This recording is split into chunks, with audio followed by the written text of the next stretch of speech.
Okay, good afternoon, everyone, and welcome to Parallel Session 2 of the third International Conference on Management, Education, and Innovation, ICMEI 2026. Today is February 6, 2026. Now, before we begin, we would like to inform everyone that this session is being recorded for conference documentation and academic purposes. Now, for today's session, some of our paper presentations will be um, played via pre-recorded videos, while some of our presenters will be presenting their papers live. Okay? But may I first check the attendance of the presenters in this room. May I request to have if you could type your name in our chat box so that we could check on our record. Thank you.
So I guess everyone is now in our meeting room. So, but before we begin, let me just read the mechanics of presentation. Okay, number one is for the content, time structure, and visuals. So each presentation shall have a maximum duration of 10 minutes and must be supported by appropriate visual aids such as slides, charts, graphs, tables, or illustrations. Presenters are expected to manage their time efficiently and adhere strictly to the allotted schedule. Second is for the introduction of the study, present the background and context of the study, highlighting the reasons, conditions, or problem situation that lead to the conduct of the research. This section should include importance of the problem or research, brief literature, brief literature support, objectives of the study. Third is for the methods.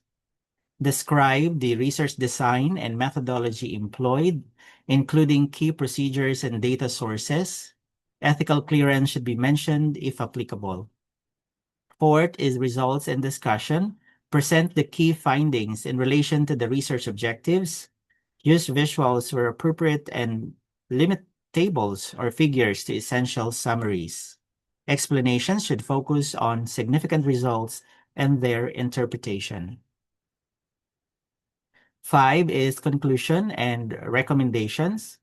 To summarize the main conclusions that address the research objectives, provide practical recommendations, and, where applicable, suggest directions for future research or action. And six, acknowledgement, which is optional. So you may acknowledge individuals, institutions, or agencies that supported the study, and this may also be included on a final slide. Let me also acknowledge our session co-chair and our evaluators if they are already in our room. Ma'am, sir, may I request po pa-click po ng react button, thumbs up, or you may also open po your microphone.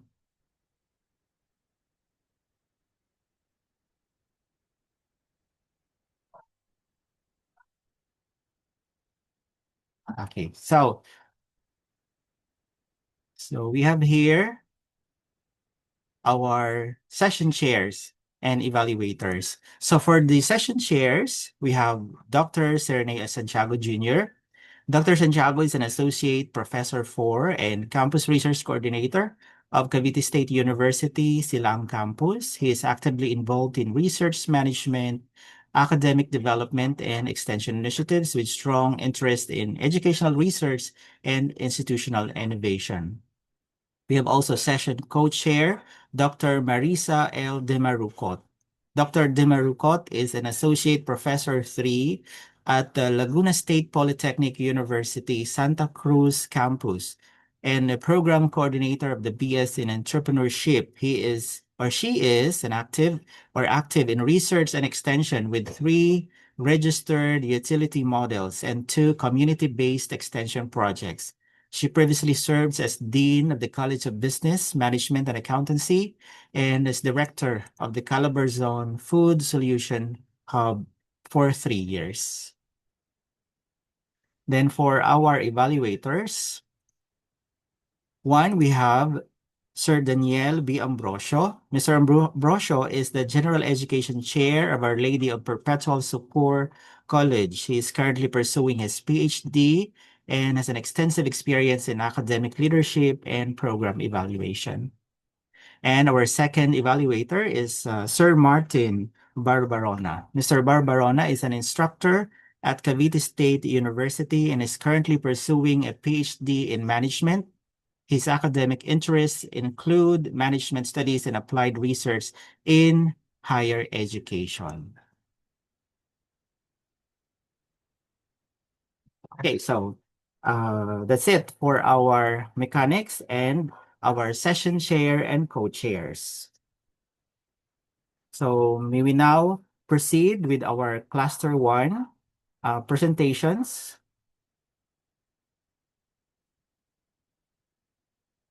And since we have already confirmed the presence of our presenters in our Zoom, we now begin with the cluster one, wherein this cluster focuses on strategic intervention materials, reading programs, and inclusive educational practices. So we'll now proceed with the recorded paper presentation for our first presenter.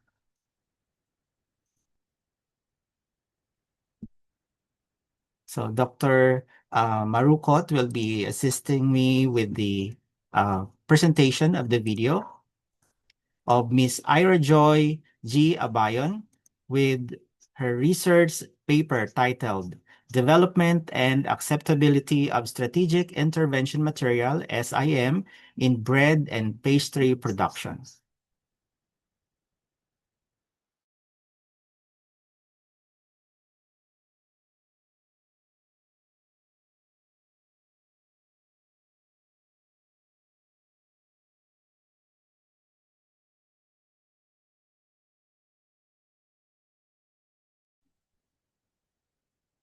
Excuse me, Mr. Santiago, I think the audio is not enabled. Please represent the presentation. Thank you so much.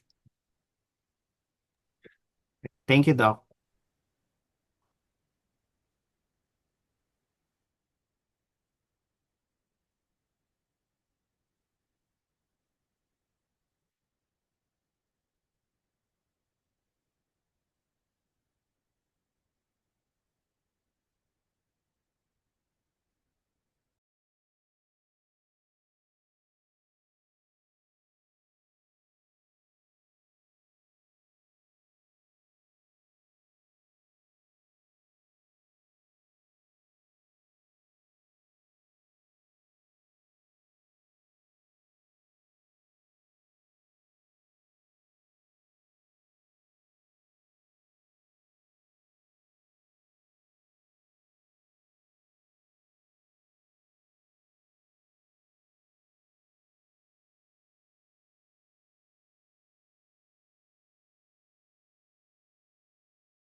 Hello, sir. Still there? Only dedication, but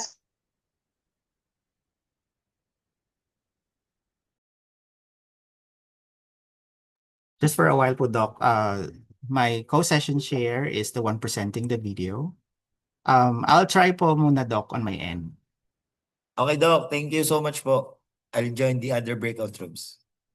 I'll be back later. Thank you po. Doc Maris, kindly close po your video sharing.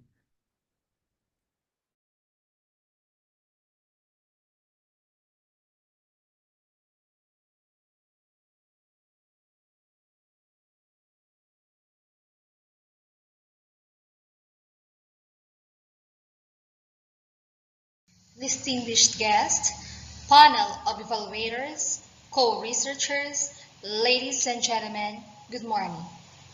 The gap between theoretical instruction and practical skill acquisition is a critical issue in vocational education. Bridging this gap requires not only dedication, but strategic innovation. I am Ms. Ira Joy Giabayan, representing educator researchers of Numancia, Philippines, and I am here to share my findings on enhancing instructional quality.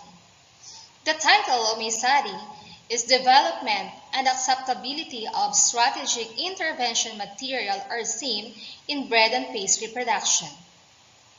For the background of the study, rapid advancements in bread and pastry production necessitate strategic intervention materials as an effective tool for skill acquisition. Research shows SIM bridge learning gaps in practical subjects like baking through targeted differentiated instruction. Insufficient remedial resources have led to ongoing struggles for grade 12 bread and pastry production students. Thus, this study developed and evaluated SIMs for bread and pastry production to bridge learning gaps and improve students' competency.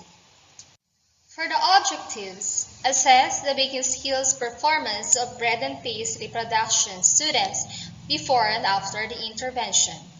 Compare the baking skills performance of students in control and experimental groups. Next, develop and enhance strategic intervention material to improve learning outcomes.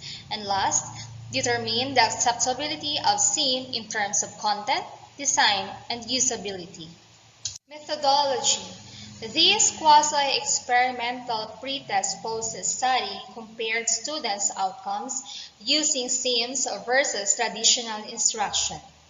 50 grade 12 students at Numancia National School of Fisheries were purposely sampled based on low performance and divided into equal experimental and control groups with 25 participants each. For the research instrument used, we have the 30-item DepEd adapted pretest post-test and the Learning Research Quality Assurance Tool for the acceptability of SIM or the Strategic Intervention Material.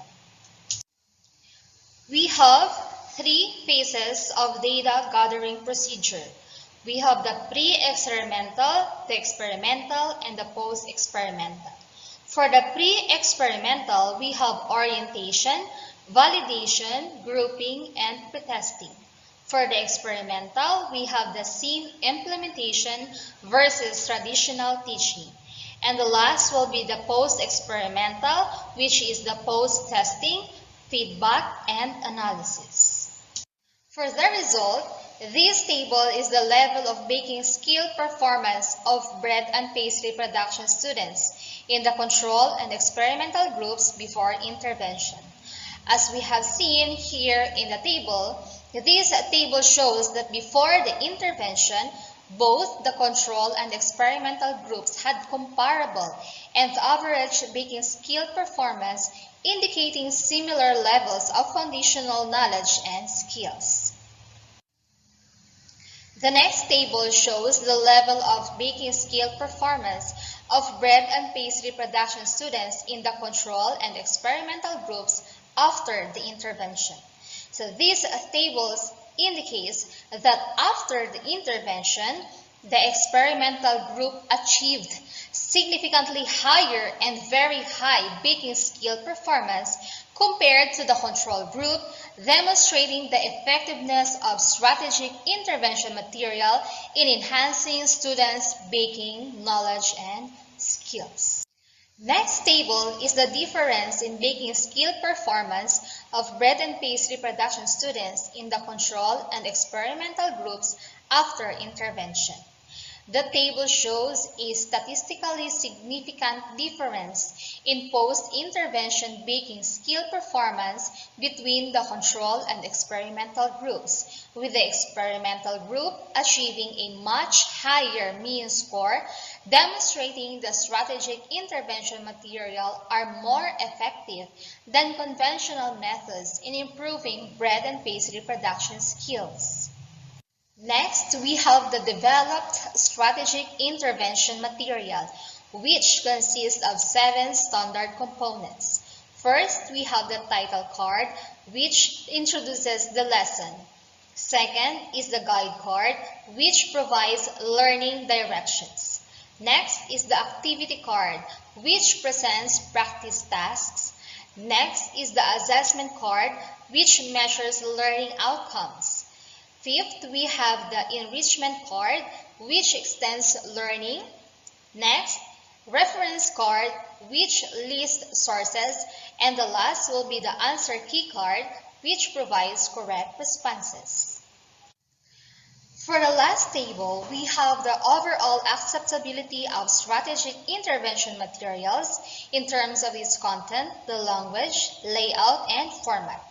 So based on the table, it shows that the strategic intervention material was rated as fully acceptable by the District Learning Resource Management and Development System Coordinator in terms of its content, the language, layout, and the format, confirming its compliance with the DepEd standards and its effectiveness as well-designed, user-friendly, and learning resource for bread and pastry production students.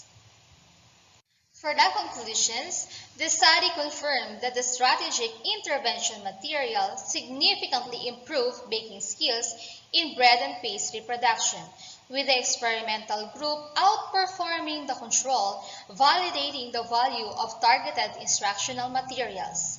Seems prove effective for remediation and enrichment in textbook settings, supporting differentiated instruction and boosting overall competencies. However, due to limited by a small sample, brief time frame, and single setting, the findings may not fully generalize to other contexts. Future studies may use larger and more diverse samples, extended implementation periods, and other TLE or TBL specializations to validate these findings. And that concludes my research presentation. Thank you everyone, and God bless.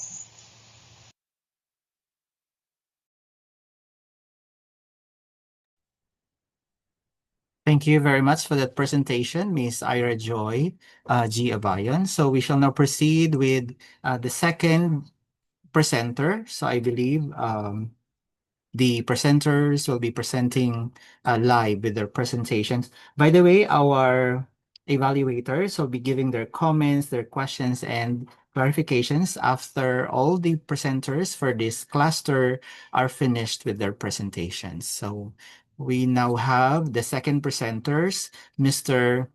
John Manuel Maranan and Jonathan and Kube for their paper titled Project S3IM, Self-Made Science Strategic Intervention Materials, Increasing the Cognitive Domain of Grade 12 STEM Students in General Biology 1 in the Least Mastered Learning.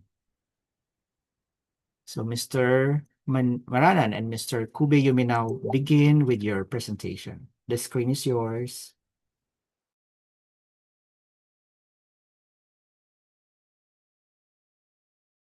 Good afternoon, everyone, and to our session chair and co-session share and to our moderator. So first of all po, may I ask if my audible is clear on your end? Yes, sir. Thank you so much po. So let's start with my presentation. Unfortunately, my partner is not able to or will not be able to attend our um, presentation right now po. But I will be the one to discuss or to present our study. So good day everyone. I am Mr. Jonathan N. Cruz from Manuel Esimburga University Foundation, Canberra Incorporated.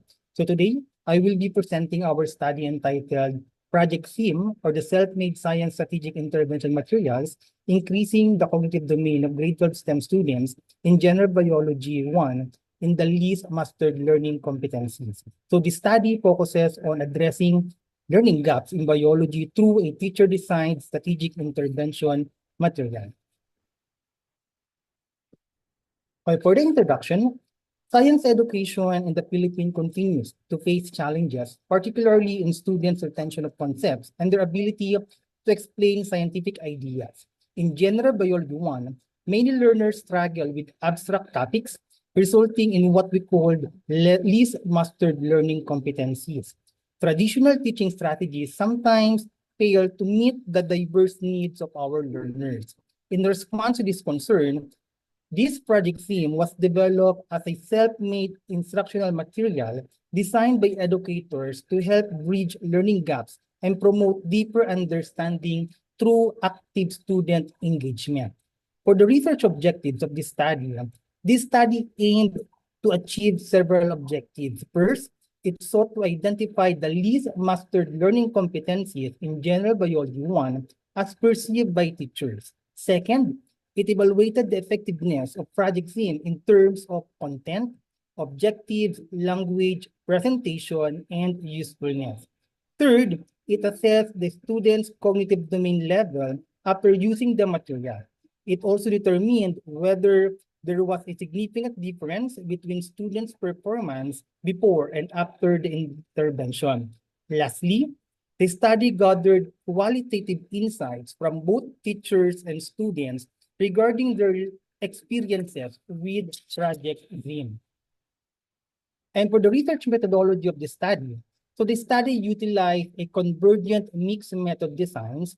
This means that both quantitative and qualitative data were collected and analyzed at the same time. This approach allowed the researchers to gain a more comprehensive understanding of the effectiveness of Project Theme by combining numerical data with actual experiences and perceptions of the participants. The respondents of the study were grade 12 STEM students from a private school in Candelaria, Quezon for the academic year 2024-2025.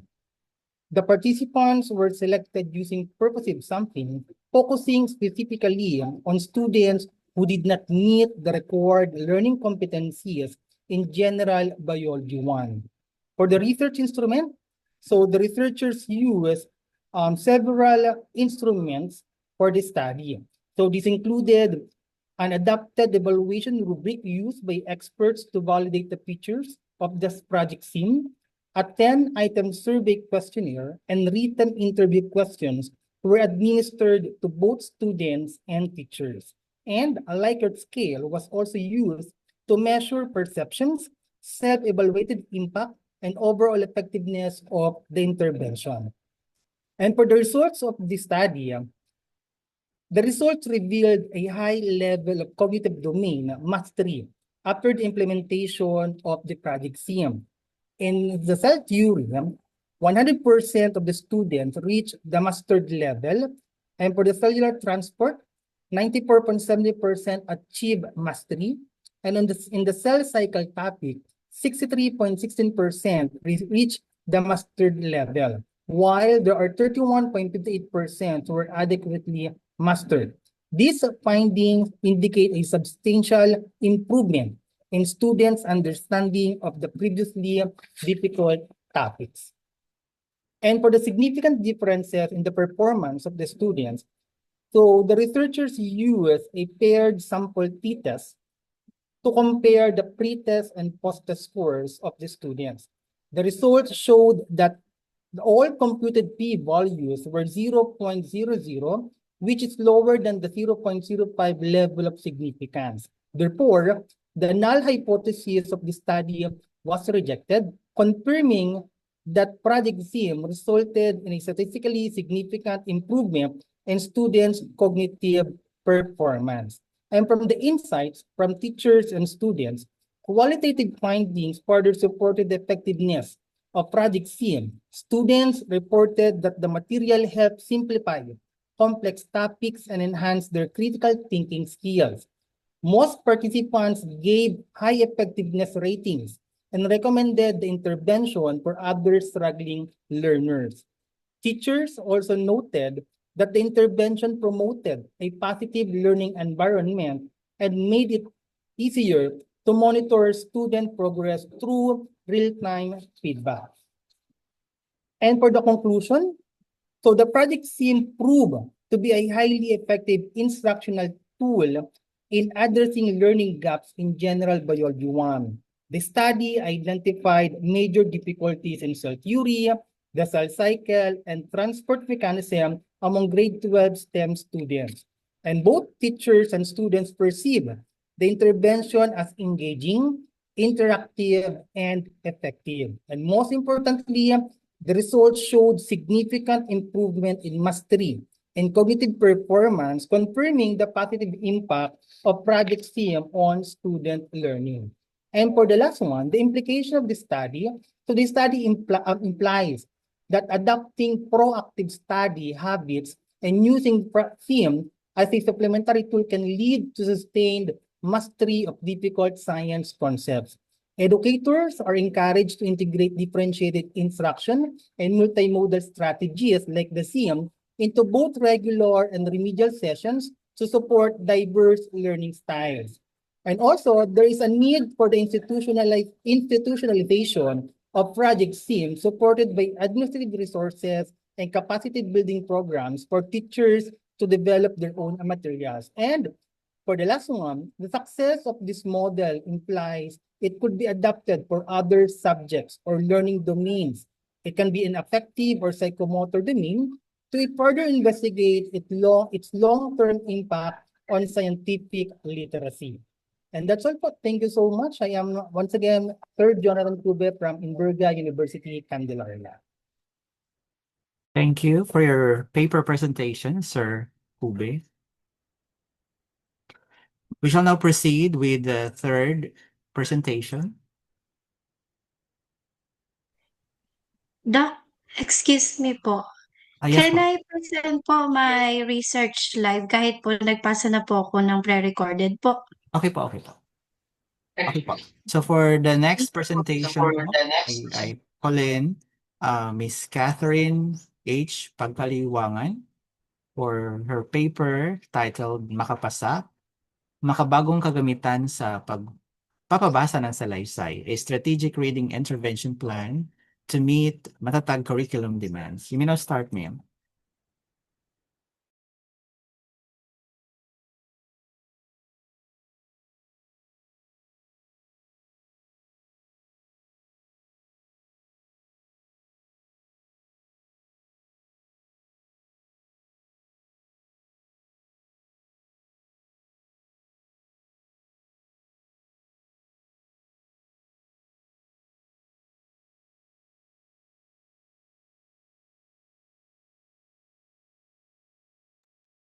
Wala pong sound.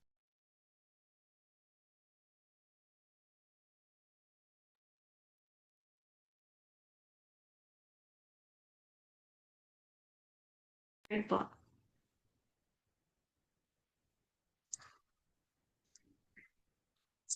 Good day, everyone. I am honored to present our study entitled Makapasa, Makabagong Kagamitan sa Pagpapabasa ng Salaysay, a Strategic Reading Intervention Plan to meet matatag curriculum demands.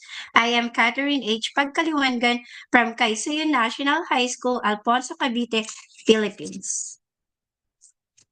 Reading comprehension remains a major concern, especially among learners who struggle with understanding narrative text.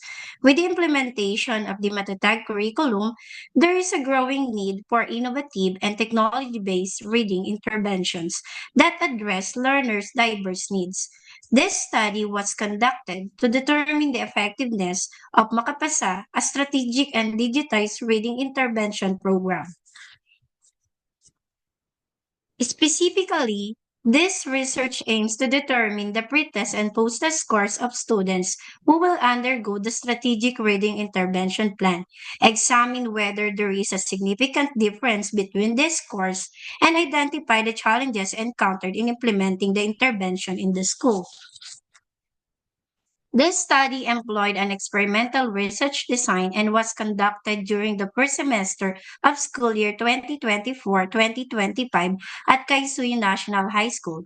The participants were grade 7 to 10 students identified as needing reading intervention through the PIL-ERI results selected using purposive sampling. The study utilized digitized reading materials, PIL-ERI assessment tools, and Google Forms for the pretest and post-test.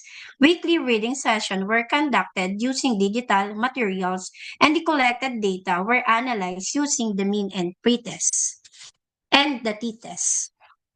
Based on the pretest results, 18 out of 135 students scored below the baseline score of 28 out of 40, indicating the need for immediate reading intervention. After the implementation of Makapasa intervention, 10 out of 18 students improved and reached or exceeded the baseline score. This results reflects a notable improvement in the reading comprehension skills of the respondents. On the other hand, the computed t-value and p-value indicate a statistically significant difference between the pretest and post-test scores. This confirms that the Makapasa intervention was effective in enhancing students' reading skills, supporting the DepEd Memorandum Number 173 Series of 2019 on strengthening reading proficiency. Despite the positive results, several challenges were identified. Students struggled with adapting to new technology, had difficulty navigating digital platforms, and lacked sufficient familiarity with technology-based tools, which affected the smooth implementation of the program.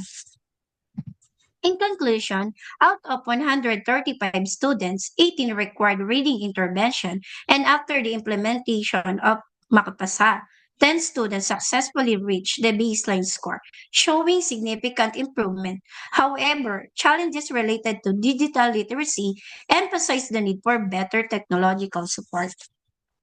Based on the findings, the researchers recommend strengthening digital literacy training for students, providing additional support for struggling readers, expanding the duration and coverage of the intervention program.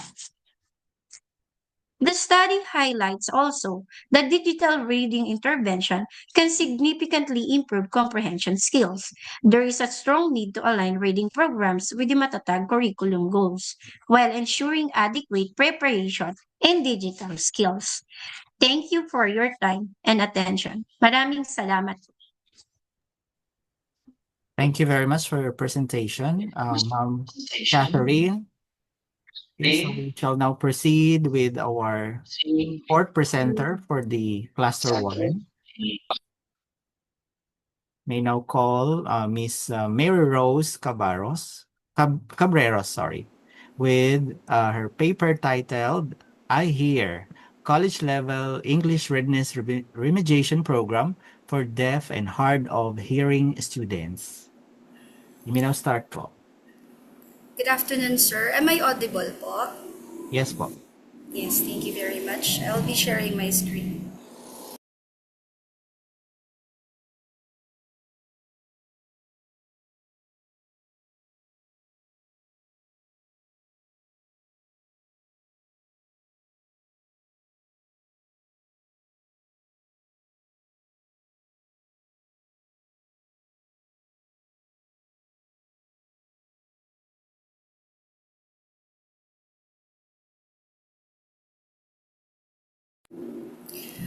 Good afternoon, everyone. I am Dr. Mary Rose Cabreros from Dalubasaan ng Lungsod ng Lucena. Today, I will be presenting my study entitled I Hear, an interactive college-level English remediation program for deaf and hard of hearing learners.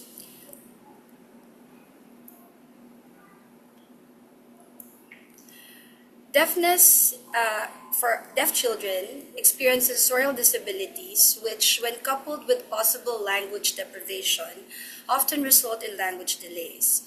These delays significantly affect language acquisition and eventually impact literacy development. According to the World Health Organization in 2018, approximately 6.1% of the global population, or 466 million individuals, have disabling hearing loss. In the Philippine context, data from the 2000 National Statistics Office census indicate that 1.2% of the population, or about 92,000 or 942,098 individuals, are persons with disability.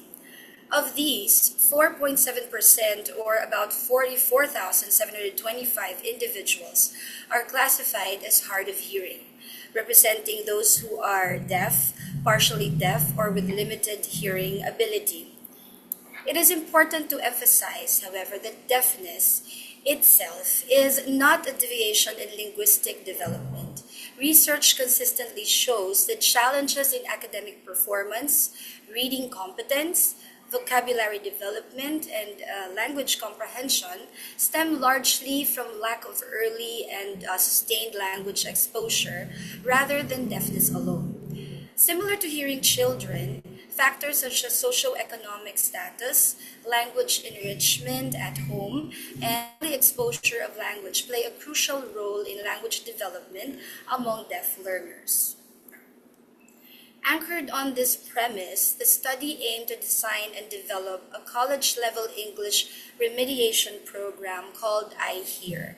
It stands for Interactive Higher Education Achievement Readiness. The program was implemented among 21 deaf and hard of hearing students from Dalubasaan ng Lungsod ng Lucena during the second semester of school year 2021-2022. With the goal of enhancing their college-level English skills. Specifically, the study sought to or aimed to achieve the following objectives. Identify the least mastered language skills of deaf and hard of hearing students in terms of vocabulary, grammar, analysis, following directions, reading comprehension, and writing. Design and develop a college-level English remediation program based on the identified needs. Determine the effectiveness of the remediation program in addressing the least mastered skills. It also aims to validate the program through student assessment, expert face and content validation, and revision based on feedback. And finally, it aims to evaluate the revised version of the remediation program.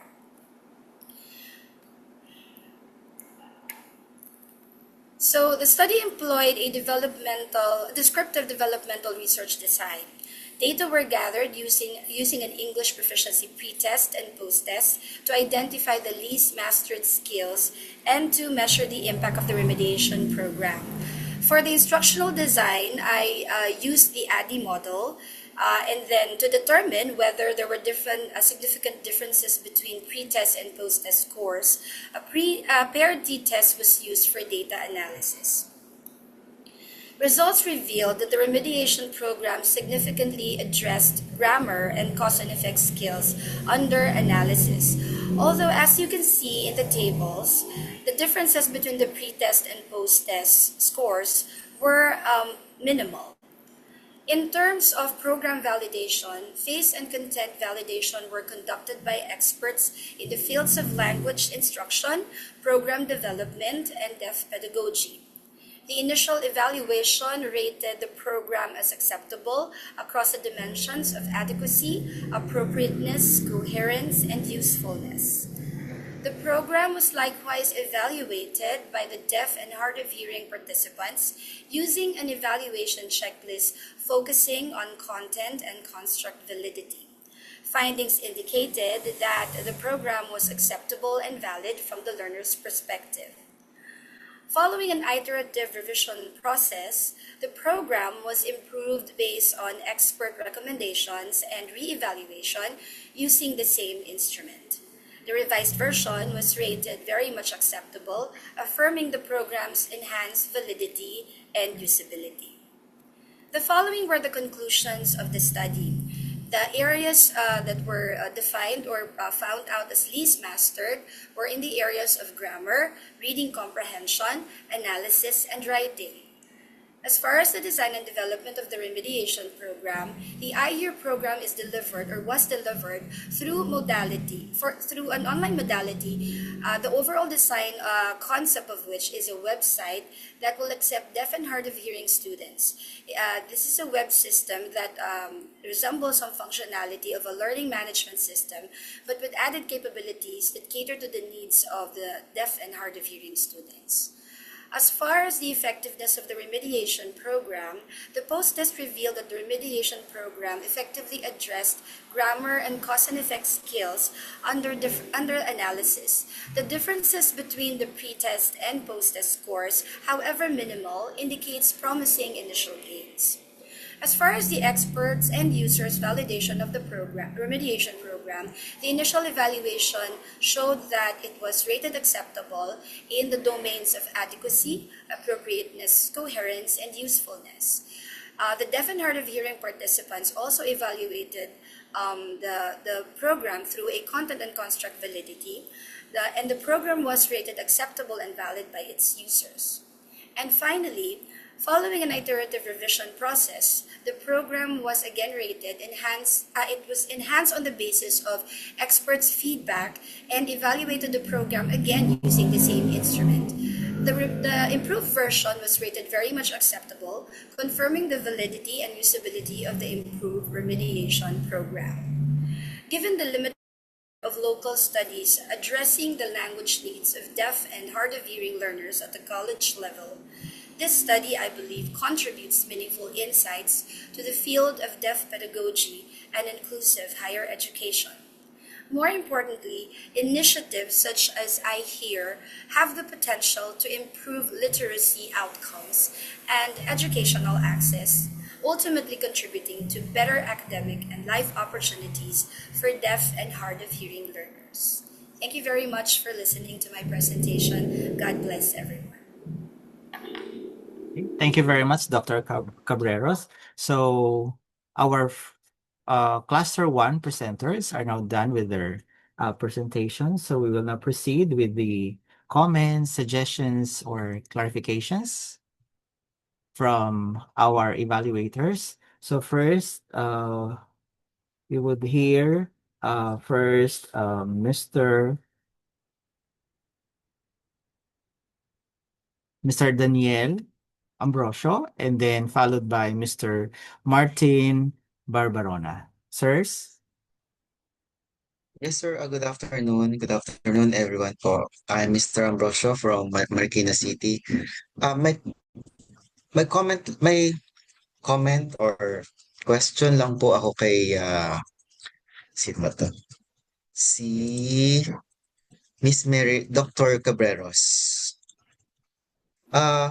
Yes, I sir. noticed no in your presentation, you implemented the I here in the school year 21-22. Yes, sir. Now, but before that,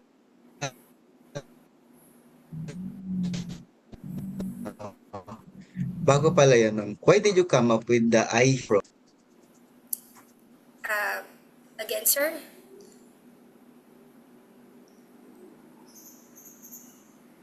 Can you repeat the question again, sir? Sorry. Yes po, ma'am. Sorry po, ma'am. Before that implementation, no, dun muna po tayo sa first question ko po or comment, ma'am. Why did you come up with the I Hear program po? Well, honestly, it really was born out of my personal experience teaching this hard of hearing students. As a teacher, it's very frustrating to see that they don't seem to be absorbing the the lessons that you are teaching. And well, to begin with, we really have to recognize that it is a challenge to handle SPED students in your classes because you would eventually realize that their language really is different, and I am teaching English. So from that experience, actually this is the second study that I made with them. I profiled their communication profiles in my master's thesis. And I did arrive in the result that their language and communication skills is really not of college level. So when I finished my doctorate degree, when I was making my dissertation, I thought of this as a good follow-up study for what I did during my master's because I intended to come up with a program that will suit their unique learning needs because it's also very important to understand and realize that they also have a very distinct culture, more than the language itself, that educators should also understand. And this is what I thoroughly tried to look into in my study. And eventually, the very thrust of my study was to develop a program, no matter how, let's say, I would say, if you as I've delivered earlier, as I've mentioned earlier, the results would show minimal changes, but it is very promising. These are promising gains because we at least, or at least I've developed the program that can be refined so that it can eventually, hopefully, be used as something that would help our deaf and hard of hearing students to at least be able to come up with a better performance in their college or in their tertiary education, specifically in their college, at their English classes. That's all po. Thank you so much, ma'am. Thank you po, sir.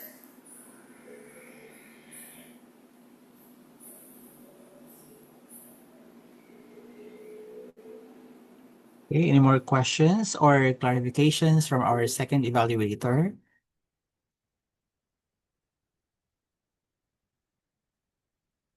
Or maybe, Doc, Maris, do you have comments po for our presenters? For the first batch, I would like to congratulate in advance. I think the researchers are more collaborative, disciplinary, and also relevant in their respective fields. Congratulations. Okay. Thank you, Doc. Thank you as well, and congratulations for our cluster 1 presenters. So cluster 2 presenters, are you ready? So for the next cluster, our session chair will be Dr. Marisa De Marucot, and with me, I'll be serving as a session co-chair for this cluster. So may we now have the floor over to Dr. De Marucot. Ma'am. Good afternoon again, and thank you so much, Sir Santiago and our chair for giving me this part. For the track or educational pedagogy, cluster 2, the first presenter researched the effect of cognitive diffusion techniques on the negative automatic thoughts of the college students. Presenter, Ma'am Portia R. Marasigan with video presentation. Thank you.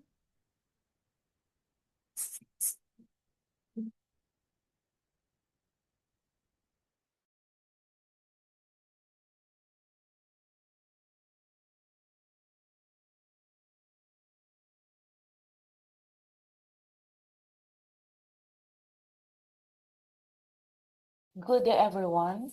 So I have the honor to present to you my research entitled The Effect of Cognitive Diffusion Techniques on the Negative Automatic Thoughts of the College Students.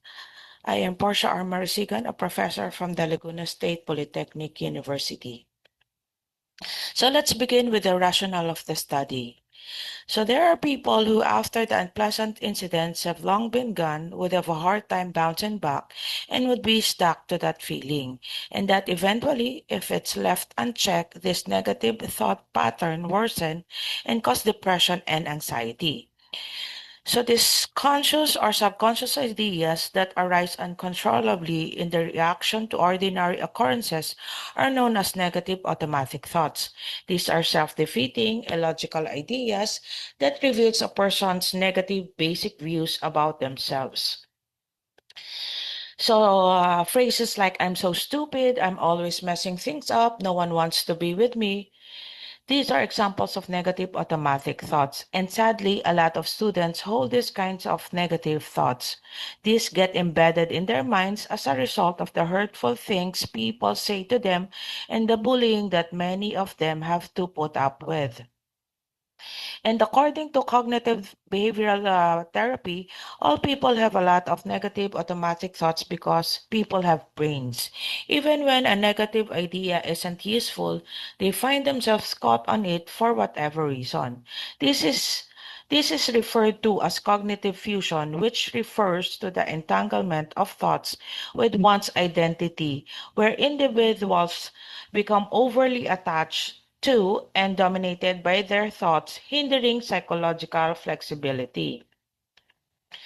So, to combat the so called cognitive fusion, a fundamental characteristic of third wave methodologies is their significant divergence from conventional CBT methods for negative thinking, which is the cognitive diffusion, which is a core acceptance and commitment therapy technique, which is a type of therapy that helps in changing the relationship with negative thoughts and feelings so they can engage in meaningful actions that line up with their values. Furthermore, cognitive diffusion is a useful strategy to combat these intrusive ideas. By putting some distance between the people and their thoughts, they can unfuse them and see that they are just words and sensations, not anything that governs them, which might help them deal with bad thoughts. Moreover, cognitive diffusion reduces the impact of negative automatic thoughts by separating the individual from their thoughts rather than trying to change them. It decreases the believability and emotional intensity of distressing thoughts, treating them as words rather than literal truths. And studies shows that techniques like repeating a word or using metaphors reduce both the discomfort and the perceived truthfulness of self-relevant negative thoughts. Thus, the study investigates the negative automatic thoughts of college students and the effect of cognitive diffusion, and by correcting their negative thinking can reduce the students' stress and anxiety. So let's proceed with the methodology of the study. So first is the research design used. So it is the experimental pre-post research design. Participants are the four sections of the third year BS Psychology students at Laguna State Polytechnic University with a total of 136. Simple random technique was used, and the measure that was used is the automatic thoughts questionnaire created by Aaron Tibek and Arthur Freeman. Data collection was carried out in three phases. In the pre-test phase, the ATQ was used to assess participants' level of automatic negative thoughts. Then, in the intervention phase, cognitive diffusion intervention for the experimental group started a week after the administration of pretest and continued for 8 weeks. During this week, no intervention was given to the control group. In the post-test phase, to assess the effect of cognitive diffusion intervention, a post-test was administered to both groups using ATQ. So during the intervention, The study designed an intervention program using the thought diffusion cognitive distancing techniques adopted from the thought diffusion techniques worksheet by therapistaid.com. 8 easy-to-use tactics are presented in the intervention along with the advice on when to apply them. In accordance with the study design, participants practice these techniques twice a week for 16 supervised sessions lasting for 60 minutes. And in the data analysis, the mean and t-test was used. So let's proceed with the results of the study. So table 1 shows the mean scores of the two groups in pre-test and post-test. So the two groups had nearly identical levels of negative automatic thoughts before the experiment, suggesting that respondents in both groups have moderate to high level of negative automatic thoughts. It can be assumed that negative automatic thoughts are at a high level suggest a tendency to experience frequent, involuntary, and often distorted negative thoughts. Nevertheless, following the experimental group that were exposed to diffusion techniques had a tremendous decrease in their level of negative automatic thoughts, becoming low level only. This implies a favorable change in a person's mental and emotional health. Thus, after undergoing intervention, the respondents in the experimental group had an evident change in their behavior, which can be assumed that was due to the application of cognitive diffusion exercises. In table 2 is the t-test results between the two groups in pre-test and post-test. So the pre-test scores of the experimental and control group did not differ significantly, indicating that the frequency and severity of the negative automatic thoughts were similar in both groups prior to the experiment, which can be implied that cognitive diffusions may be present that might result in erroneous and unfavorable interpretations of events, such as all or nothing thinking, overgeneralizing, or catastrophizing. Since the respondents are Gen Zs, it can be assumed that they find themselves navigating a world that has undergone tremendous change and rapid technical growth. In addition, there is a significant difference between the post-test mean scores of the control and experimental groups. The finding revealed that because participants in the experimental group received cognitive diffusion exercises, it shows significant decrease in their negative automatic thoughts. Thus, this change suggests improved mental well-being and can be attributed to the application of the intervention, which was using the cognitive diffusion techniques. So this implies that the respondents after the intervention are able to cope with their negative automatic thoughts, which means that the respondents might be coming up with better ways to deal with difficult circumstances and feelings and have a more stable and positive emotional state. Additionally, the experimental group's pre-test and post-test mean scores differ significantly. The results of the study demonstrated a substantial difference in the mean scores of the experimental group before and after the experiment, indicating a decrease in the respondents' automatic negative thoughts because of the application of the cognitive diffusion exercises. This evidently indicates that cognitive diffusion has helped the respondents create distance from their thoughts and feelings rather than getting caught up in them.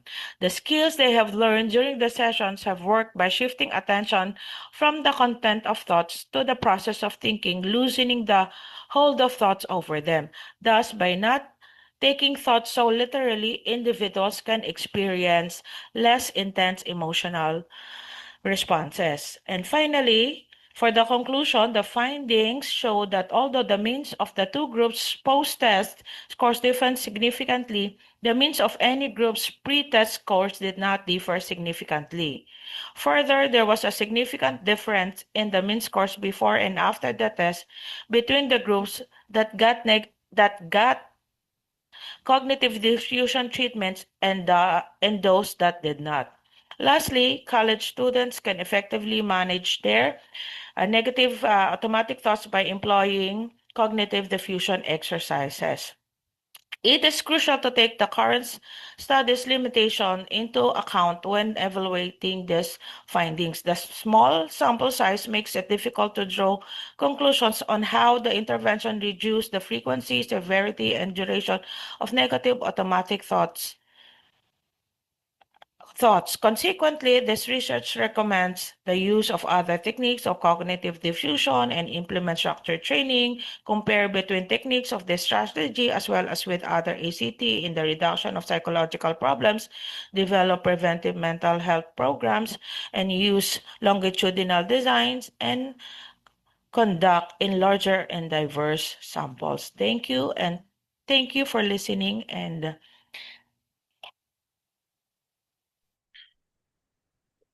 Thank you, Ma'am Portia R. Marasigan. Let's go on. Our next presenter will discuss a research study entitled Factors Influencing the LECPA Performance of Board Top-Notchers 2010 to 2025, a foundational study for future research by Sir Christian Jan P. Pormaran. You may Thank you proceed very, po. Opo. thank you very much, ma'am. Allow me to share my recorded presentation. Yes. Good afternoon, everyone.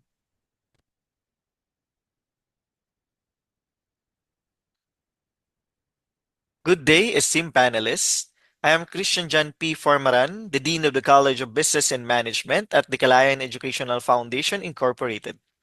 Today, I will be presenting a foundational study entitled Factors Influencing the Licensure Examination for Certified Public Accountants Performance of Board Top-Notchers from 2010 to 2025.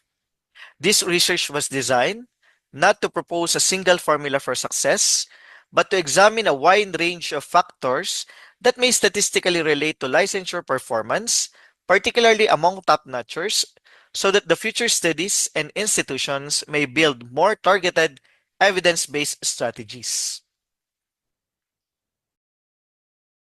For the background of the study, the licensure examination for certified public accountants or LECPA is widely regarded as one of the most difficult board examinations in the Philippines.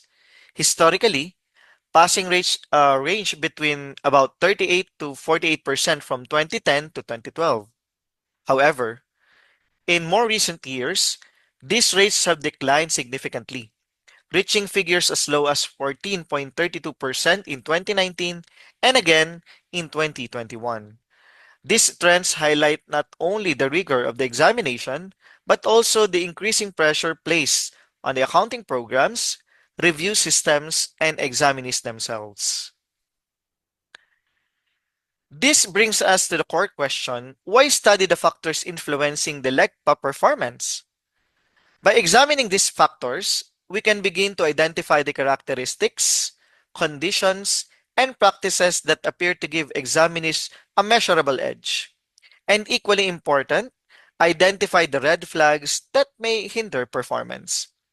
Rather than using these findings for screening or exclusion, the intention is to capitalize on strengths, address weaknesses early, and guide both institutional interventions and future research.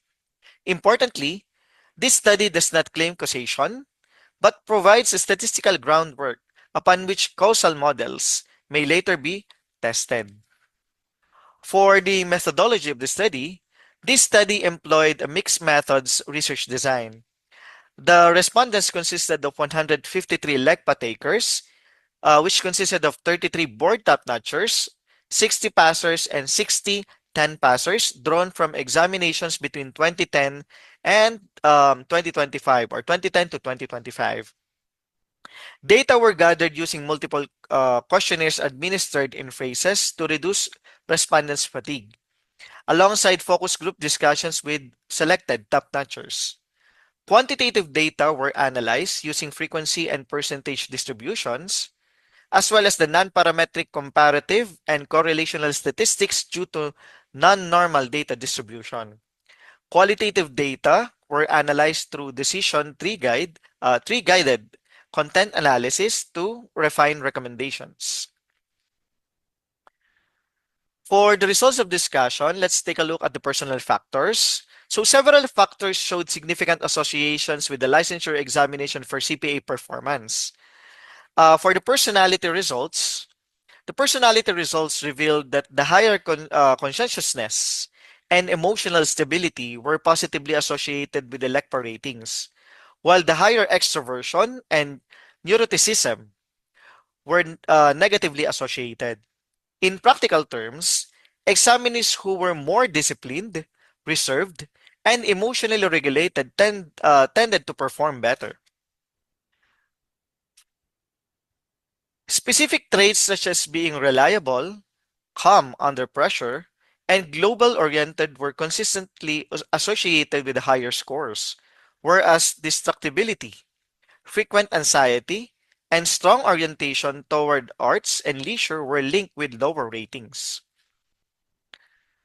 For the family background, among the family related variables, home or environmental support, such as quiet study space and reduced household distractions, showed a significant positive relationship with the LECPA ratings. Interestingly, other forms of support, such as emotional, financial, or spiritual support, were not statistically significant across the entire sample. This suggests that practical support that directly protects the study time may be more impactful than the general encouragement alone.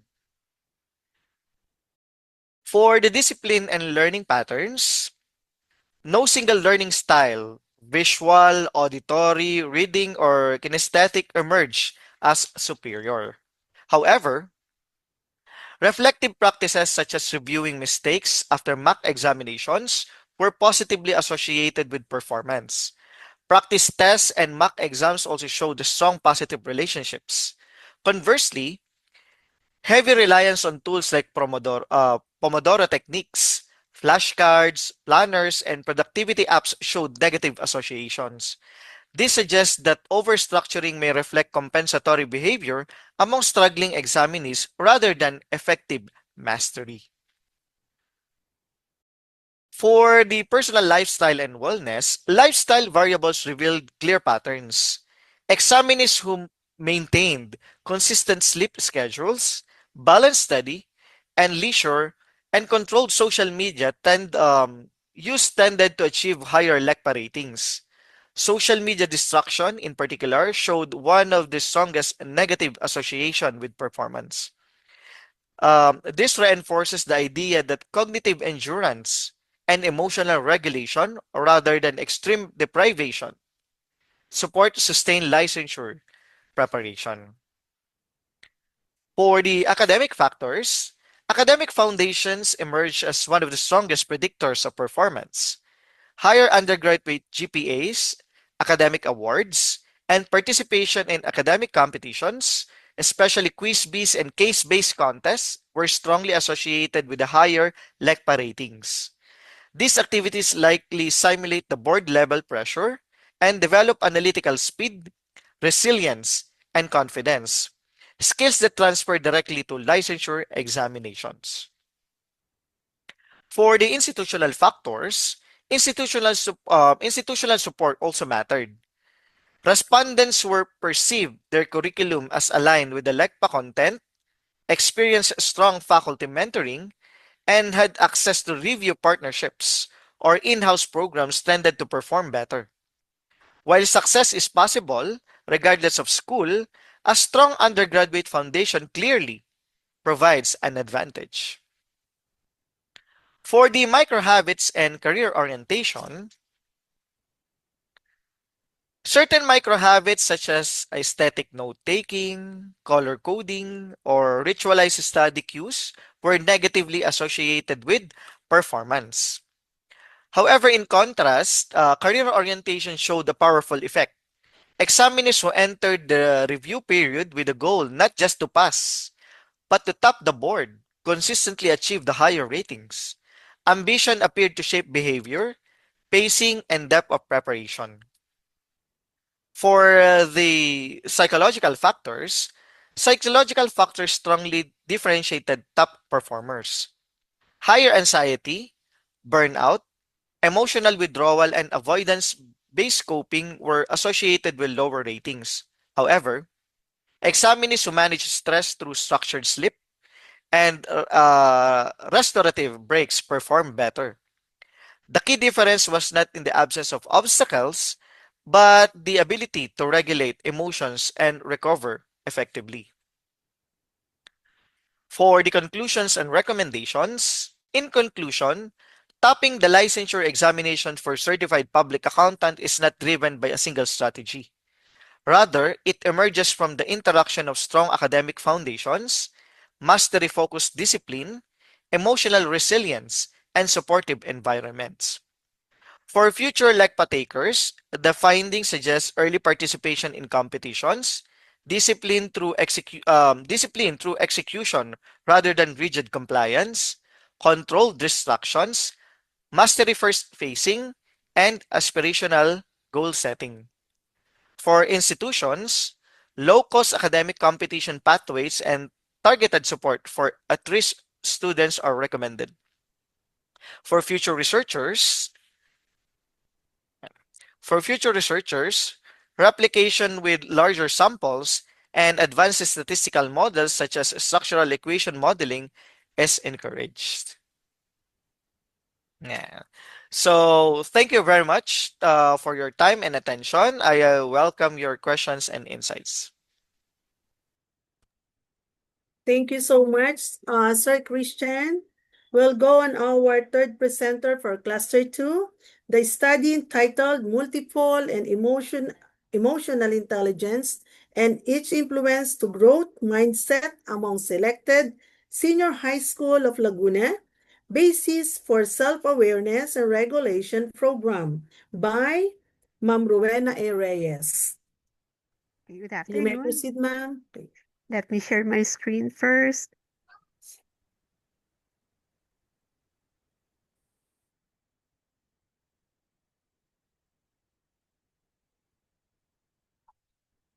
Good day, everyone.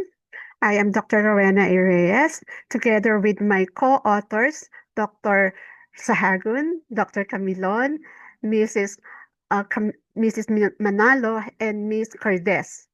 I am here to present to you our study entitled Multiple and Emotional Intelligences and Its Influence to Growth Mindset Among Selected Senior High School of Laguna, Basis for Self-Awareness and Self-Regulation Program.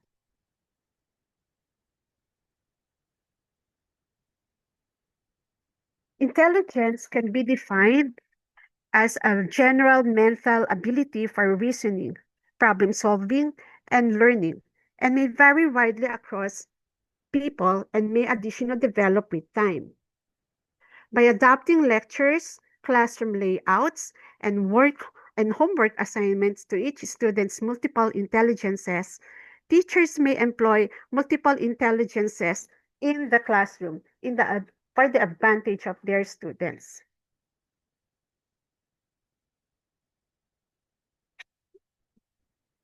To reach their personal and professional goals, they need to have the right attitude and characteristics such as grit and emotional intelligence. In simple terms, grit is like a combination of an individual's passion and perseverance being utilized whenever he or she is confronted by challenges. I'm sorry. Sorry. Yeah. Okay. The study is anchored to the multiple intelligence theory developed by Howard Gardner, an American psychologist. In his book, Frames of Mind, these are constructed through the participation of individuals in culturally valued activities, and these activities help individuals to develop unique patterns of their mind. Multiple intelligence states that there are many ways to intelligence, not only in two ways measured by the IQ test. Appearance of multiple intelligences theory has provided significant practices and studies, particularly in the field of education, to be carried out and has changed the educators' views toward the concepts of learning intelligence. For our research questions, specifically, the study aimed to answer the following questions. First, what is the profile of the respondents in terms of age, sex, year level, and strength? Second, what are the levels of the different intelligences of the respondents? Third, what is the level of emotional intelligence of the respondents? Fourth, what is the level of growth mindset of the respondents? And for our inferential questions, is there a significant relationship between multiple intelligences and growth mindset of the respondents? And lastly, is there a significant relationship between emotional intelligence and growth mindsets of the respondents? For the research methodology, the study employed a descriptive research design to determine the relationship among the variables under investigation. The research was conducted in selected senior high school across the province of Laguna during the school year of 2024-2025. A total of 432 senior high school students participated in this study. A representative sampling technique was utilized to ensure the adequate representation of the students from the different municipalities within the province. Data were gathered through an online survey with Google form links distributed to the selected participants. And we also made use of the questionnaires like the multiple intelligence inventory, quick emotional intelligence, DREX growth mindset instrument, and the grid scale. For the results, as you can see on the right table, the ANOVA indicated significant differences across emotional awareness, emotional management, social awareness, and relationship management based on respondents' multiple intelligence classifications. These significant results suggest that different intelligence profiles impact emotional intelligence dimensions distinctly. Educational programs should consider tailoring strategies to leverage dominant intelligences effectively. For the next table, the analysis confirmed a significant relationship between the emotional intelligence dimension and growth mindset. Results revealed that social awareness negatively and significantly influenced growth mindset, while relationship management had a positive, significant effect. Emotional awareness and emotional management were found not to be significant. These results indicate that social awareness might paradoxically hinder openness to growth by potentially increasing conformity, while strong relationship management skills foster adaptability and learning.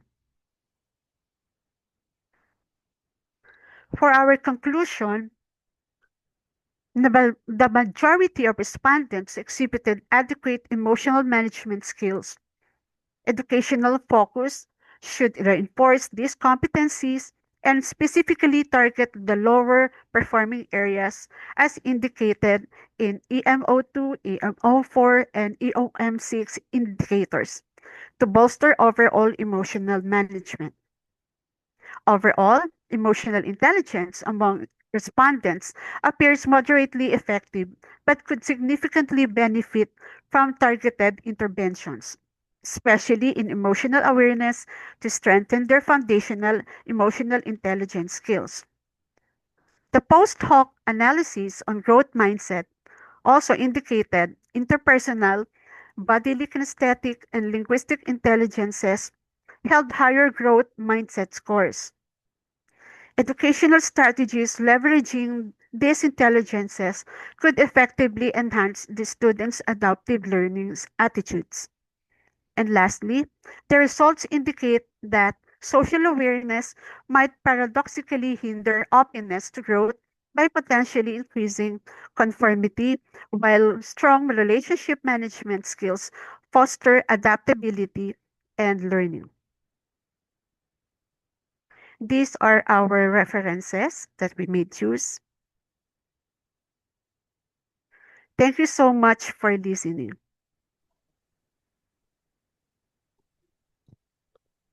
Thank you, Ma'am Rowena. We will go on the next study, Shaping Professional Identity, a Narrative Inquiry into Filipino English Teachers, Experiences with the Talk in English Policy by Ms. Cheska A. Reynoso Cagadas, a video presentation. Thank you. Good day, everyone. I am Cheska Reynoso Cagadas from the Philippines, currently the program chairperson of the senior high school program at Kalayan Educational Foundation Incorporated. Today, I will be presenting my study entitled Shaping Professional Identity Filipino English Teachers' Experiences with the Talk in English Policy. This research explores how a school imposed English dominant policy influences how teachers see themselves and their professional roles. Language in education is often treated as a neutral tool, but in reality, it plays a powerful role in shaping identity, especially for teachers. In many private schools in the Philippines, English dominant policies are implemented to promote academic excellence and global competitiveness. One example is the Talk in English policy, or the TIE, which requires teachers and students to use English consistently inside and even outside the classroom. Now, while these policies aim to improve proficiency, they can also create tensions, particularly in multilingual contexts like the Philippines. Despite this, there is limited research that centers teachers' own voices and examines how such policies shape their professional identity. Now, this gap motivated the present study. It is motivated by the recognition that teacher professional identity is fluid and contextually constructed, influenced by the institutional cultures, policy demands, and sociocultural realities. This narrative inquiry examines how Filipino English teachers in a private school in Lucena City interpret their experiences under the TIE policy, negotiate institutional expectations with their linguistic cultural resources, and construct their professional selves in a multilingual post colonial educational landscape. The study aimed to investigate how the Talk in English policy shapes the professional identity of Filipino English teachers in a private school setting.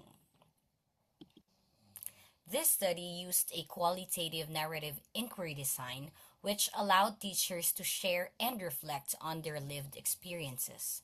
Narrative inquiry is particularly effective in examining teacher identity as it captures the dynamic interplay between personal reflections and institutional expectations through the teacher's own stories. In this study, professional identity is best understood through the lived accounts of educators navigating a language policy that shapes their sense of self and practice. Since identity is shaped by both internal reflections and external circumstances, using stories as data enables a more meaningful exploration of how language policies affect teachers' sense of professionalism. The participants were three Filipino English teachers working in a private school implementing the TIE policy in Lucena City. Data were gathered through semi structured interviews focusing on their classroom practices, language use, confidence, and sense of professionalism. The interview data were analyzed using thematic narrative analysis, following Braun and Clark's framework to identify patterns across teachers' stories while respecting individual experiences. In this narrative inquiry, the teacher's stories, lived and retold through semi structured interviews, provide rich and contextualized insights into how the TIE policy intersects with their professional lives. Three interwoven themes emerge from these stories. First, redefining classroom communication. Second, identities in negotiation. And third, becoming the teacher they expect. In the first theme, redefining classroom communication, the teacher's accounts show how the TIE policy reshaped communication. The policy shifted classroom interaction from flexible code switching to deliberate English modeling.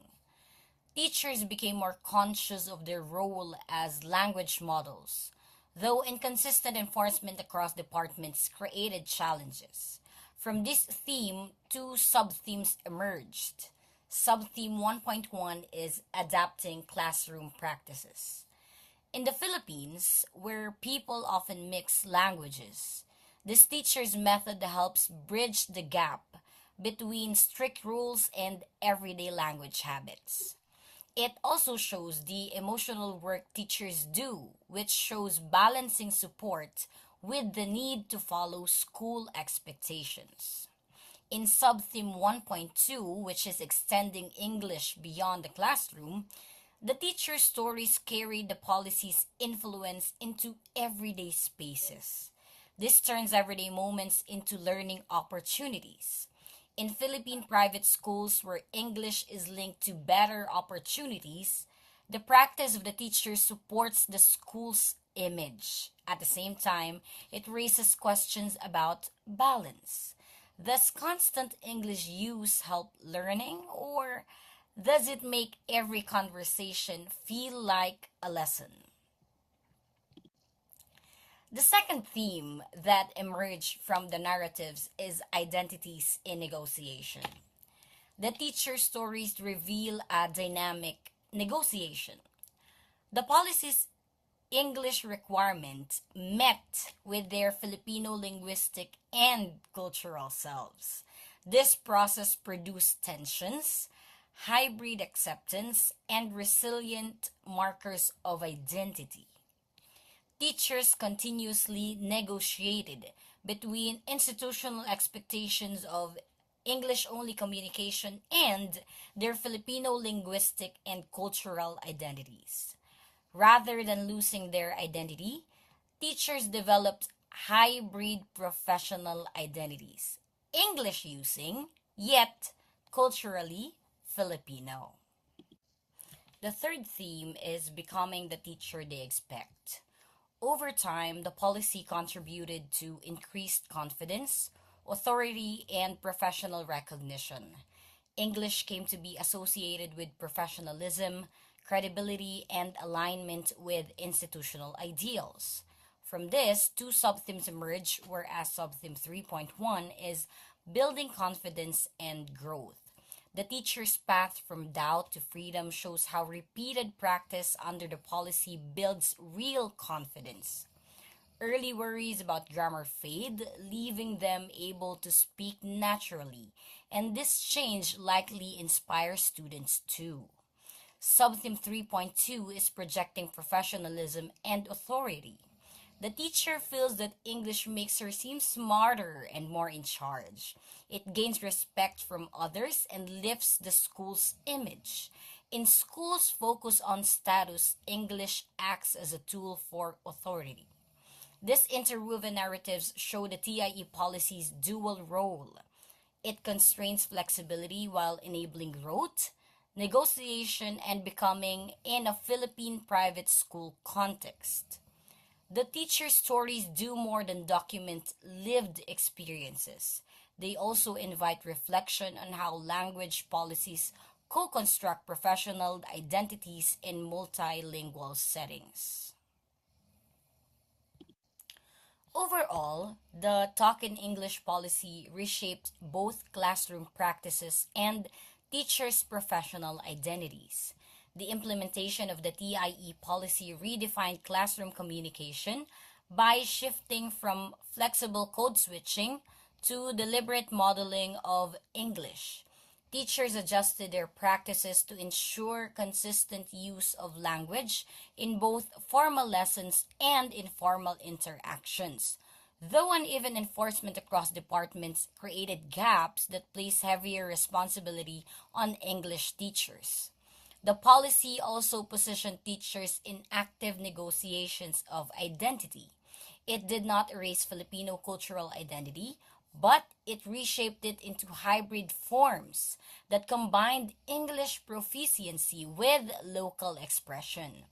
Teachers experience empowerment through increased credibility and authority, but also pressure to meet institutional standards, reflecting the complex relationship between language, culture, and professional identity.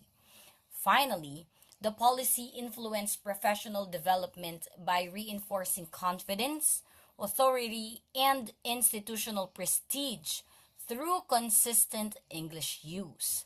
The policy therefore acted both as a constraint that limits pedagogical flexibility and as a resource that fosters growth and recognition.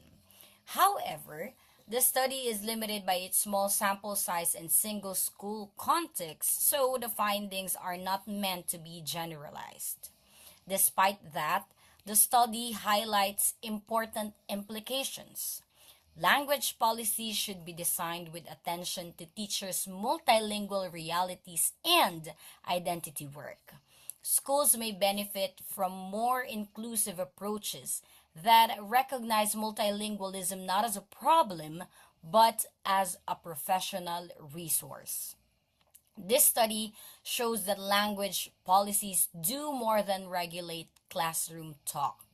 They actively shape who teachers become, positioning professional identity as something continuously negotiated in multilingual and post colonial educational spaces. Thank you very much.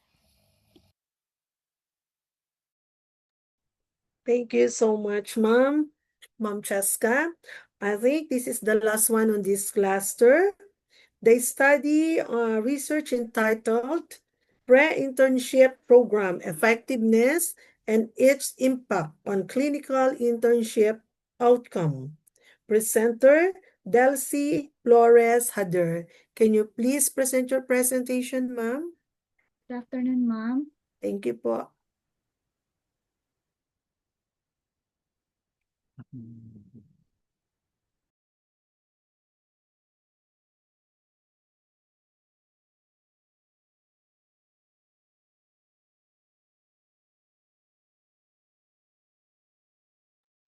Ma'am, you can share your screen. Okay lang po.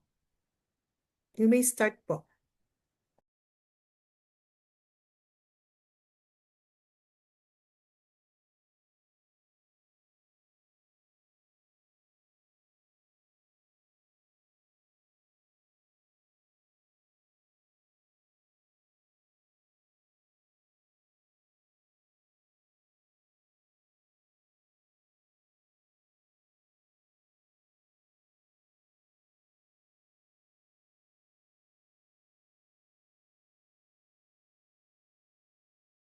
Welcome, everyone. Today, I'll be presenting a study on the effectiveness of the pre-internship program and its impact on clinical internship program.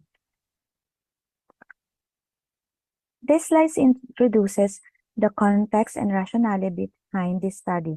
Pre-internship program is a specialized training initiated and designed for BSRT Level 3 students as they move from classroom to clinical practice. Since the program was halted during pandemic, this research may serve as a valuable reference for the revival of the program. Therefore, this study aims to explore how pre-internship affects the internship performance of the students. These are the 5 specific objectives that guided this research. To obtain pre-internship evaluation records of the radiologic technology graduates of 2017 and 2018, to compile clinical education 1 and 2 grades of the radiologic technology graduates from year 2017 and 2018, to assess graduates' perceptions of the pre-internship effectiveness. Number 4, to analyze correlation between pre-internship and internship grades, and propose actionable recommendation. This study employed quantitative research design. 2 primary methods of data collection were utilized, which were document reviews and by employing survey via self-made questionnaire. The total number of participants were 22, 9 from batch 2017 and 13 from batch 2018. For the instrument, it contains institutional record and Likert scale survey. For data analysis, weighted mean and Spearman-Rho correlation were employed. This table reveals that batch 2017 performed better in pre-internship evaluation compared to batch 2018 across all hospitals. The result of this table shows that batch 2019 outperformed batch 2018 since lower grades indicate stronger performance. For better perception of the questionnaire employed, here are the top 6 perceptions of the respondents regarding the effectiveness of the pre-internship program. They have a positive experience, they said. Their technical skills were enhanced. They become academically ready. They felt they were adequately prepared. Their interpersonal skills were improved. And the essential areas needed for internship are covered by the program. This table shows that between pre-internship and clinical education 1 grade, it indicates that students who achieve higher score during pre-internship generally perform better in clinical education 1. In contrast, the correlation between pre-internship and clinical education and overall performance was not statistically significant, suggesting that pre-internship activities may provide an initial advantage, but its impact diminished over time as students encountered additional challenges during later stage. These findings highlights both the strength and areas for improvement of the program. The pre-internship builds early confidence and competence. The performance declines slightly in clinical education 2. Batch differences may reflect due to difference in preparation or evaluation changes. And for its limitation, it covered small size of number, and it was single institution study which limit generalizability. Therefore, here are the key takeaway and practical steps to enhance the program. The pre-internship improves early clinical readiness. Strong pre-internship scores are linked to better clinical 1 grades. To sustain performance, it needs additional support. And to revive the program with updated modules and simulations, to add training on time management and decision-making, and to conduct a multi-cohort evaluation for broader insight. I'm Dulcie Hader, and here is my email address. And here are the references used for this study.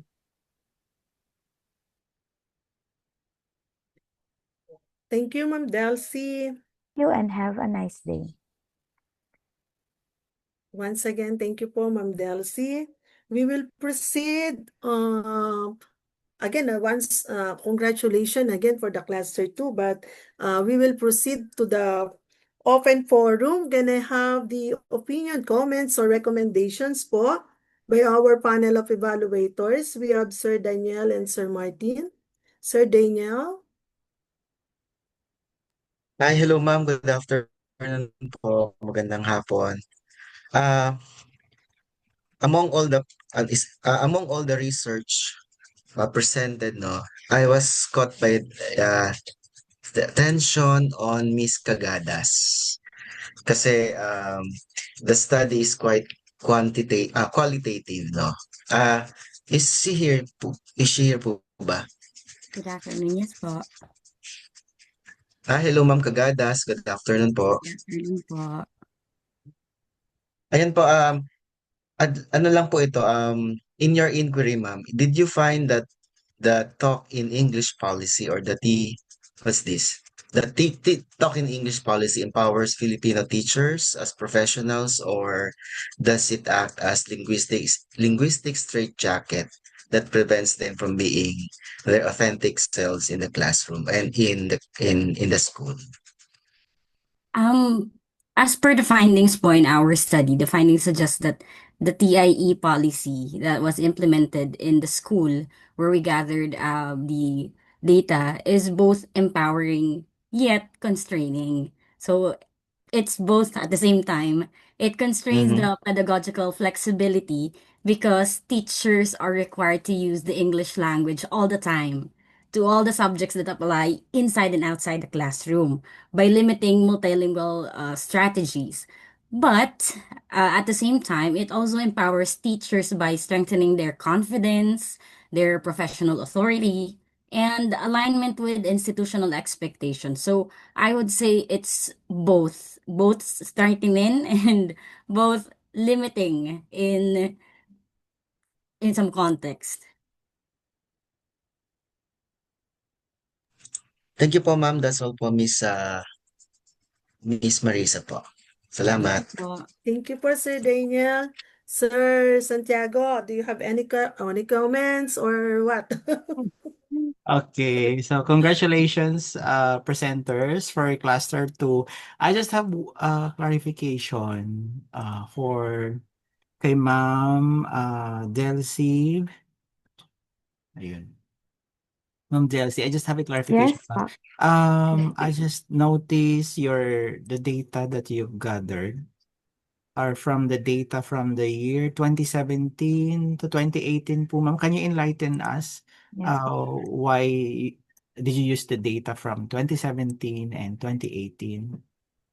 That's the year, sir. That's the pre-internship was implemented in our department, and it halted during a pandemic because we cannot go anymore to the hospitals. So from that time on, we were not offering the pre-internship program anymore. So we have to study this data so we could use it in opening again the pre-internship program. Oh, I see. Okay, so that clarifies, ma'am. Thank you very much and congratulations po. Thank you, po. Okay, thank you, sir, our chair. For the next track or the next session part will be headed again by Sir Santiago, and yours truly will be the co-chair. But for the meantime, we will need to have a break for 10 minutes. We will go back here at 3 o'clock on the final session. Thank you.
Hey everyone, welcome back.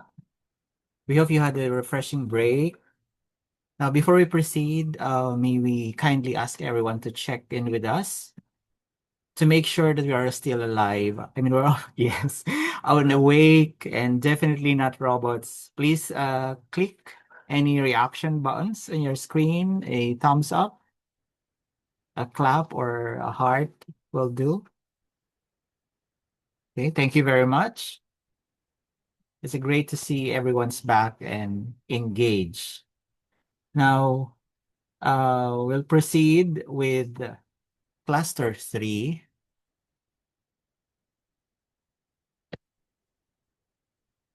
Yes, cluster 3 is under the trap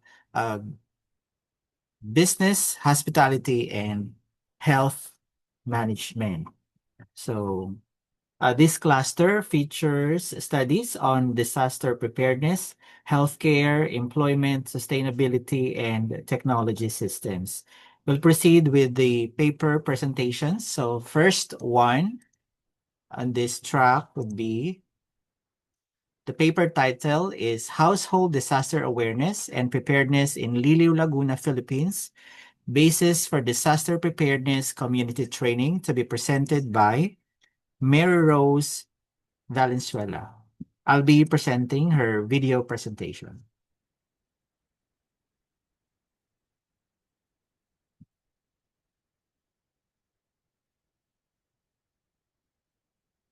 A pleasant day to everyone.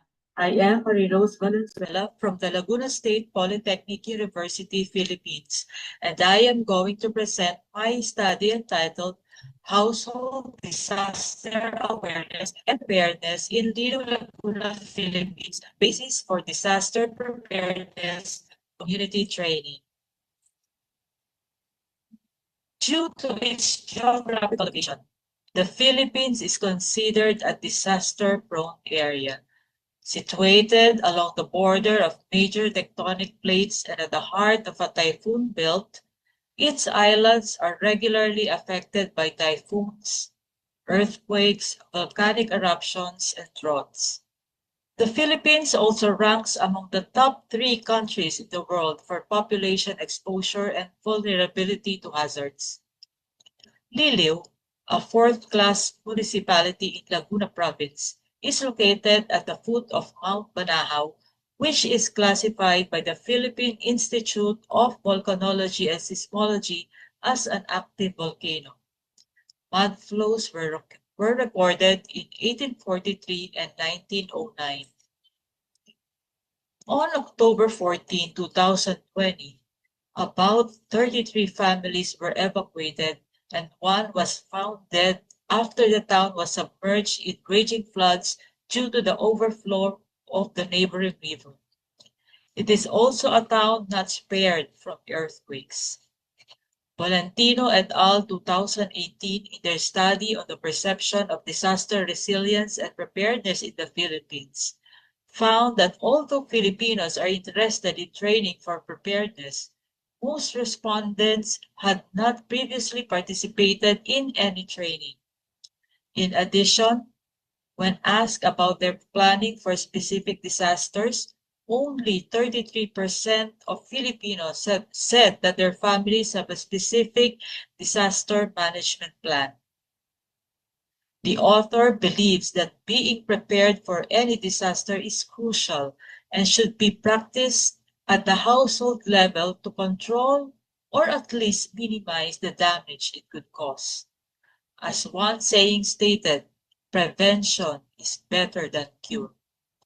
That's why this paper intends to determine household awareness and preparedness on disaster risk in Liliu, Laguna, which would be a basis for a training program on disaster preparedness for the said community. The objectives of this study are to determine disaster awareness of the household in terms of adaptation, knowledge, risk perception, to determine the disaster preparedness of the households in terms of management and mitigation, and to determine the significant relationship between household disaster awareness and preparedness. The research employed a descriptive quantitative research design. A survey was conducted on 367 households in the municipality of Liliu, province of Laguna. The research instrument is a survey questionnaire that seeks to measure the awareness and preparedness of each household. Each statement was referenced from various sources in the literature. The participants were selected using a convenient sampling method. The data were summarized using frequency distribution and mean, and the relationship was determined using Pearson-R correlation analysis. Results showed that households in Lilu Laguna are aware of disaster adaptation. They are specifically highly aware of the shelter areas or evacuation centers and open spaces in case of a disaster, as it gained the highest weighted mean of 3.49, suggesting that community leaders have effectively communicated evacuation plans to residents. In terms of disaster knowledge, it was found that being aware of the importance of building or infrastructure retrofitting got the lowest mean of 2.85. Communities with low awareness of retrofitting are more vulnerable to disasters, as infrastructure may fail to withstand extreme events, slowing recovery and increasing economic disruption. About disaster risk perception, although they are aware that their building is well designed and can withstand an earthquake, it garnered the lowest mean of 3.06. This may suggest that many respondents feel vulnerable in their sleeping areas, likely due to the fear of structural damage, aftershocks, or other post-disaster hazards. It could be said that they are highly prepared to manage disasters, making sure to establish communication among friends and family to ensure that they will be safe got the highest mean, suggesting that respondents prioritize staying connected with loved ones during disasters. Open communication among family members enables more effective coordination, information sharing, and safety assurance. Regarding disaster mitigation, it could be shown that the households are highly prepared for it. The highest rated indicator on monitoring disasters such as typhoons so that they can prepare for their effects suggests that respondents actively seek information to anticipate disaster impacts. This table shows that there is a positive relationship between disaster awareness and disaster preparedness. It could be implied that awareness about disasters could prepare residents if actual disasters fall upon them, mitigating their negative effects on families and the community as a whole. It could be concluded that the residents of Liliw Laguna are aware of disasters, specifically about their adaptation, knowledge, and risk perception. Similarly, the results revealed that the households are highly prepared for disasters as they scored high in disaster management and disaster mitigation. Finally, a positive correlation was found between disaster awareness and disaster preparedness. In consideration of the findings and conclusions, it is suggested that the local government may conduct regular trainings specifically on the importance of building or infrastructure retrofitting, as well as to carry out information dissemination to encourage household participation in disaster awareness campaigns. And that would be all about my research. Thank you.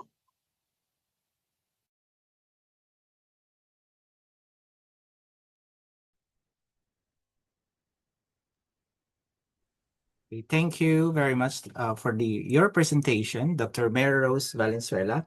We'll now proceed with the second presenter through a video presentation. So just one moment. Let me just prepare the video presentation first.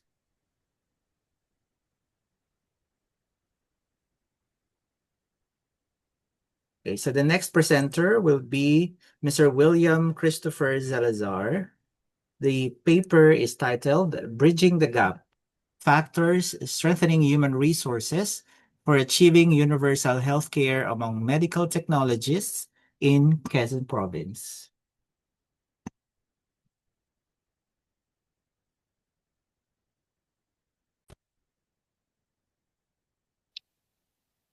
Good day. I am William Christopher C. Salazar, and I will be presenting our research entitled Bridging the Gap: Factors Strengthening Human Resources for Achieving Universal Healthcare Among Medical Technologists in Quezon Province.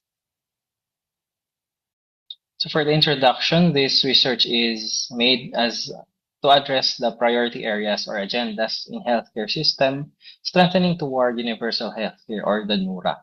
It also satisfies the following Sustainable Development Goals, particularly number 3, number 8, and number 9. So universal healthcare aims to provide all individuals with access to essential healthcare services without financial burden. So this requires a strong health workforce. Now, to investigate the challenges in human health resources to support universal healthcare in the Philippines. Due to an aging population, urbanization, and growing middle class, the Philippines faces shortage in infrastructure and healthcare professionals. This implementation of the universal healthcare is increasing the demand across the healthcare sectors, but a focus on infrastructure and skilled manpower is still needed. Now, this also addresses the barriers to the UHC, which includes workforce shortage, skill mix imbalances, and misdistribution of health services. This research has the following objectives, particularly to determine the demographic profile of the medical technologists, to assess the current state of health human resources in terms of workforce distribution, skill mix, training programs, to identify challenges hindering the equitable distribution and effective utilization of healthcare professionals, as well as to recommend strategies, interventions to address these challenges and to strengthen health human resources. For the methodology, this has a quantitative descriptive, which collects data and analyzes numerical data. For population and sampling, the researchers opted for purposive and non-probability sampling. For data analysis, percentage and weighted mean were used to analyze the data. Table 1 shows the age of the respondents with the highest from age group 25 to 34 with a 46.1%.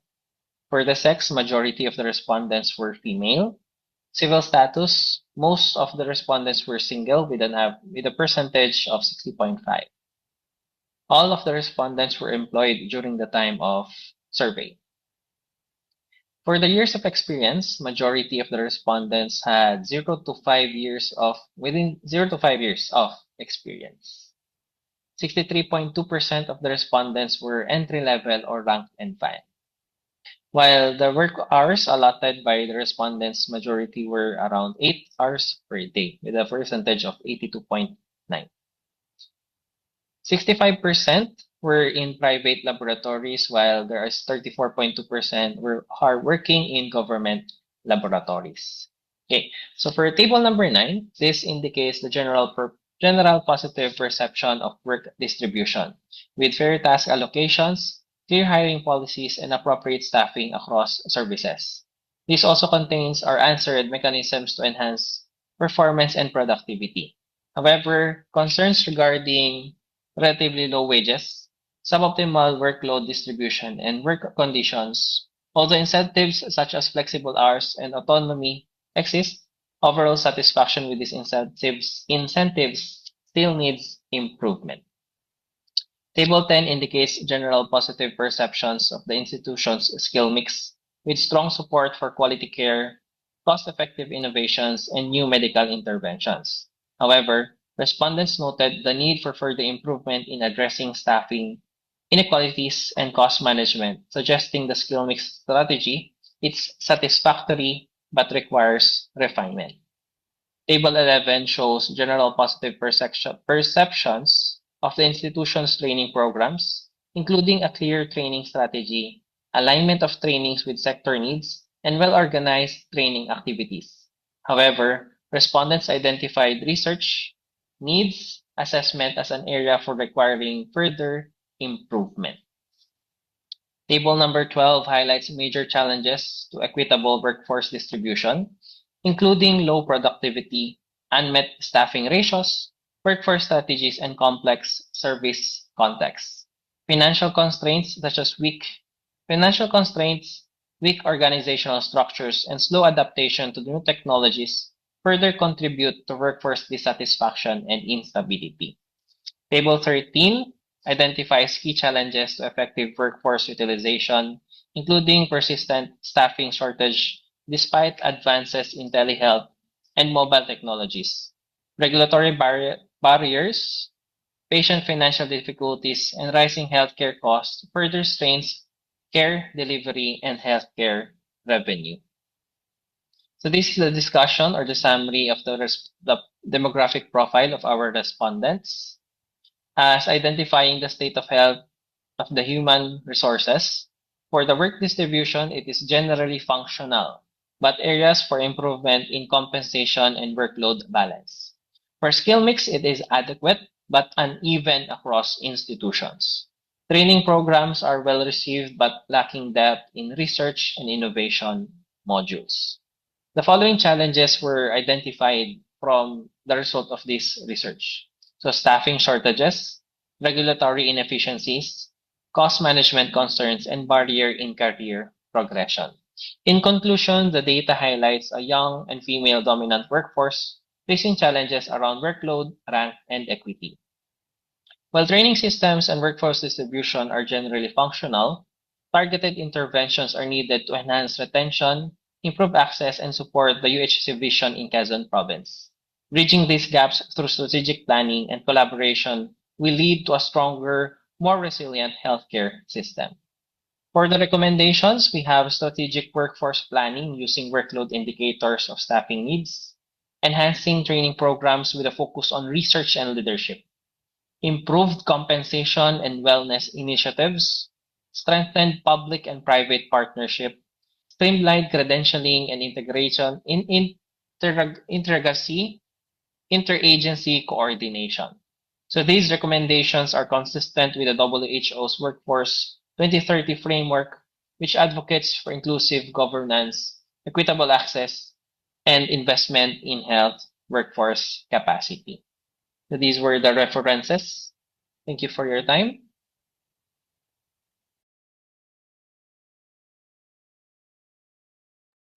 Thank you, Sir William Christopher Salazar, for sharing your research paper.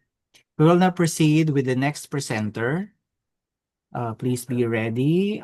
Sir Fernando Chu Jr. for the paper titled Employers, Employees, and Consumers on the Hiring of Formerly Incarcerated Individuals. Sir, the screen is yours. Good afternoon po. Wait a while I prepare my presentation.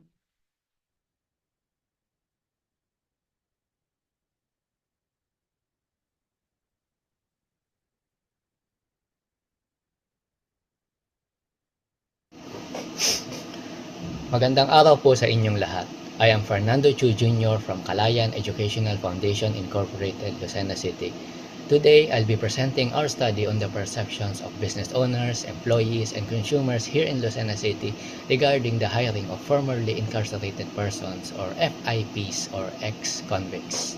This study looks at inclusive hiring not only as a social issue but more importantly as a marketing and stakeholder issue where perceptions can either make or break a company. Employment of formerly incarcerated persons or FIPs has become a critical issue worldwide.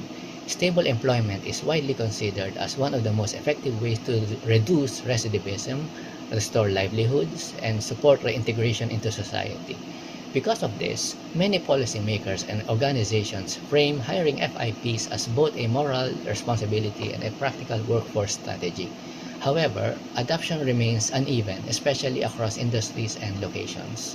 In the Philippine context, prior research shows that unemployment among FIPs is about twice the national average, which sets the alarm about a persistent integration problem. This study focuses on perceptions because inclusivity does not exist in a vacuum. If businesses choose to hire FIPs but their stakeholders disapprove, they may suffer reputational damage or consumer backlash. On the other hand, if businesses avoid inclusive hiring even when the stakeholders are receptive, they may miss a potential marketing and employer branding advantage. So the question becomes, are business decisions aligned with stakeholder perceptions? This study employed a quantitative research design. We surveyed a total of 316 respondents composed of 47 business owners or managers, 55 employees, and 214 consumers here in Lucena City. The business representatives also responded in the capacity of business partners. Data were gathered using structured questionnaires and analyzed using descriptive and non-parametric inferential statistics. Now to the results. Employers generally express a moderate to high level of trust toward hiring FIPs. They tend to agree that stable employment reduces recidivism and that rehabilitation programs can prepare individuals for work. However, this trust is not unconditional. Employers still strongly consider the type of crime committed. Interestingly, crimes against property and organized crimes are more strongly considered or flagged than crimes against persons. In practical terms, employers appear more willing to trust someone convicted of homicide than someone convicted of theft. This appears to show us that perceptions are shaped less by moral severity and more by perceived business risk. Employers also appear relatively complacent about cybercrime, perhaps because, as one respondent reckoned, they have not encountered it yet. This is notable because cybercrime often serves as a gateway to crimes against property, according to another respondent. We can also notice that when the question on the employment of FIPs is broken down into specific divisions of the business organization, crimes against property ended up as one of the more tolerated crimes when the earlier result showed us that it is the most red flag crime. This points to a possible gap in awareness where emerging risks are underestimated. When we look at what actually drives hiring decisions, workplace safety emerges as the most important factor. Position sensitivity, competency, company image, and stakeholder perception also matter, but they are secondary to safety. One might gather from this that employer decisions are primarily risk-driven rather than value-driven. Here is where a major contradiction appears. Despite expressing trust and positive attitude, employers are generally unwilling to hire formerly incarcerated persons. In short, employers say they trust them but won't touch them with a 10-foot pole.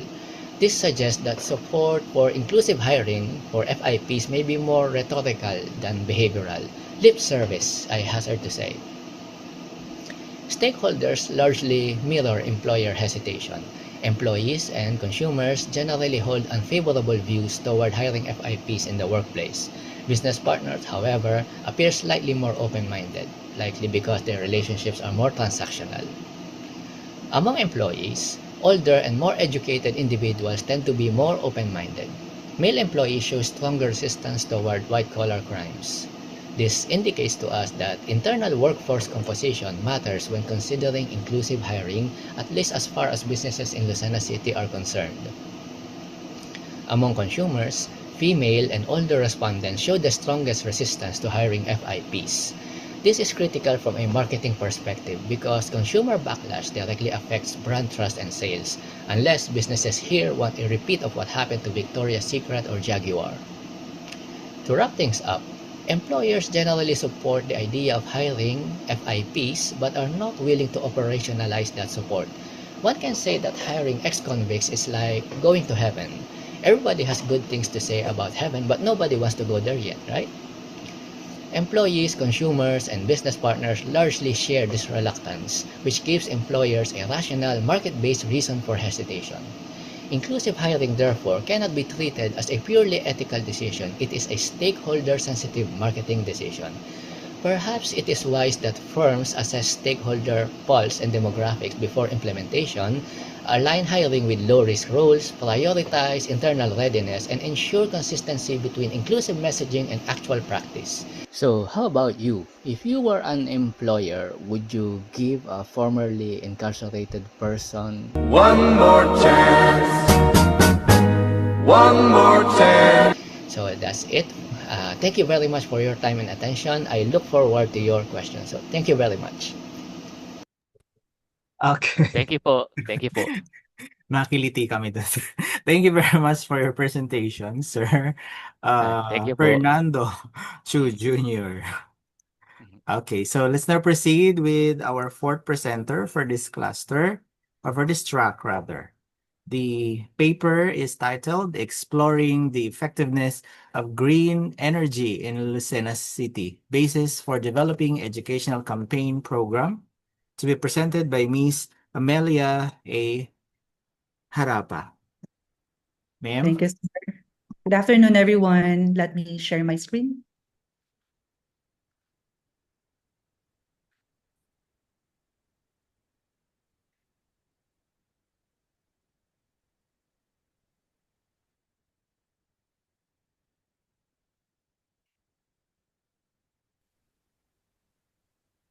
Hi, everyone. I'm honored to share with you our research from Kalayan Educational Foundation Incorporated. So as teachers, we know that we play a vital role in helping our students develop their environmental awareness and responsible decision making.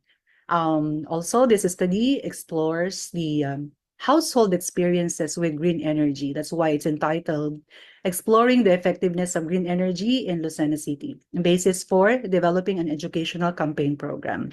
So this is conducted together with my colleagues, Ma'am Veronica Campano and Dr. Erwin Abencilio. So we know that we have been discussing about green energy. So what is green energy, by the way? So it is a renewable energy that is an alternative to traditional electricity or traditional electricity sources recognized by households as effective, cost saving. We know that it is very common when it comes to cost saving and environmentally friendly. So why study green energy? As teachers, we are encouraging to study green energy because we can promote environmental literacy, support environmental responsibility and values formation, link science concepts to environmental protection, and prepare teachers as environmental advocates. So we have the goals, the main goals or the objectives of this study. Actually, our main goal is to determine the awareness of the respondents and then develop an educational campaign program. So basically, or particularly, we have the following objectives.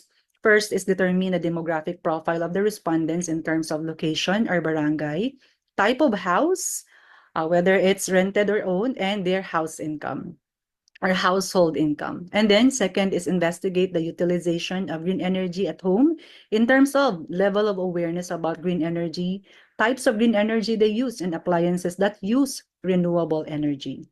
Also determine the benefits of green energy in terms of affordability, electricity reduction savings, and environmental impact.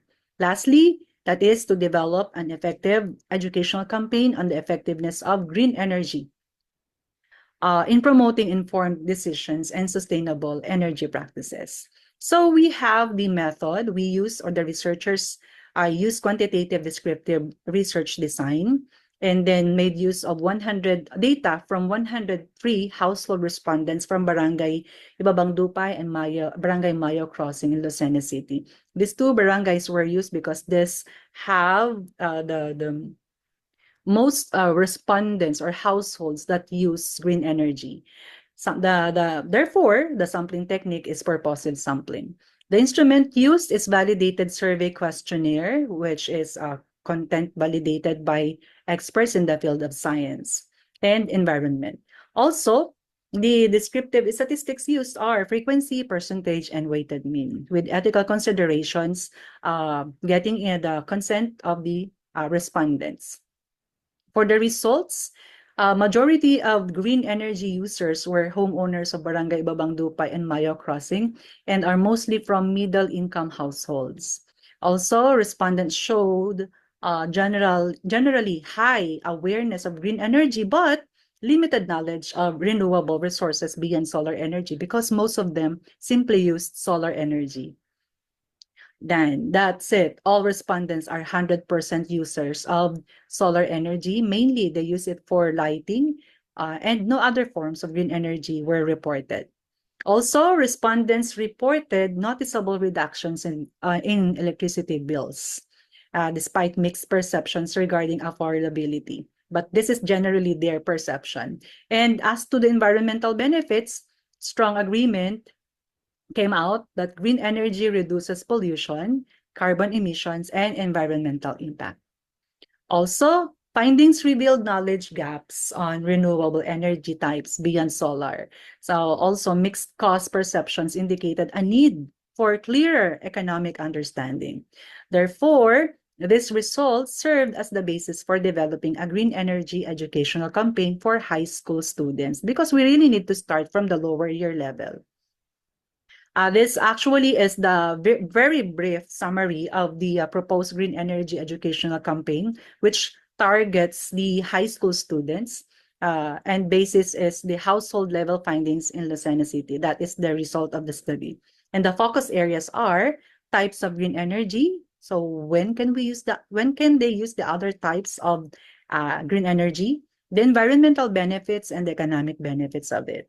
The goal is to promote informed and environmentally responsible energy decisions.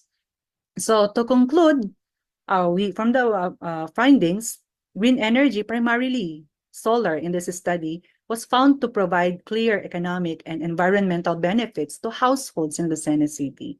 Despite high awareness, utilization remained limited and perceptions of affordability varied among respondents. The study was limited to selected barangays and self-reported data. However, the findings were sufficient to inform the development of a green energy educational campaign for teacher education and sustainability. And that's all. Thank you. I'm yours truly, Ma'am Amelia A. Harapa from Kalayan Educational Foundation, Incorporated. Thank you. Thank you very much, Ma'am Harapa, for your presentation. So we shall now proceed with our fifth presenter.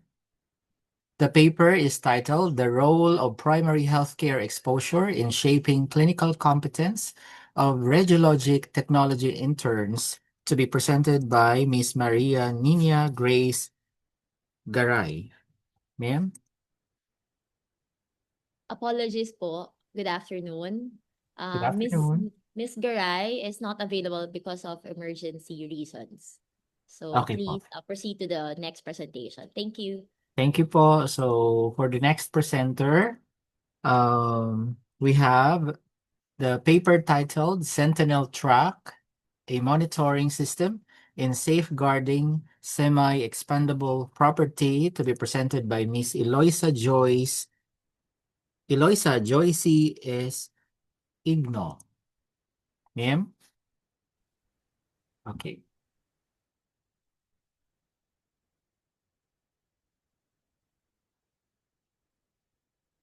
Good afternoon, everyone. I am Eloisa Joy C.S. Igno from Central Bicol State University of Agriculture.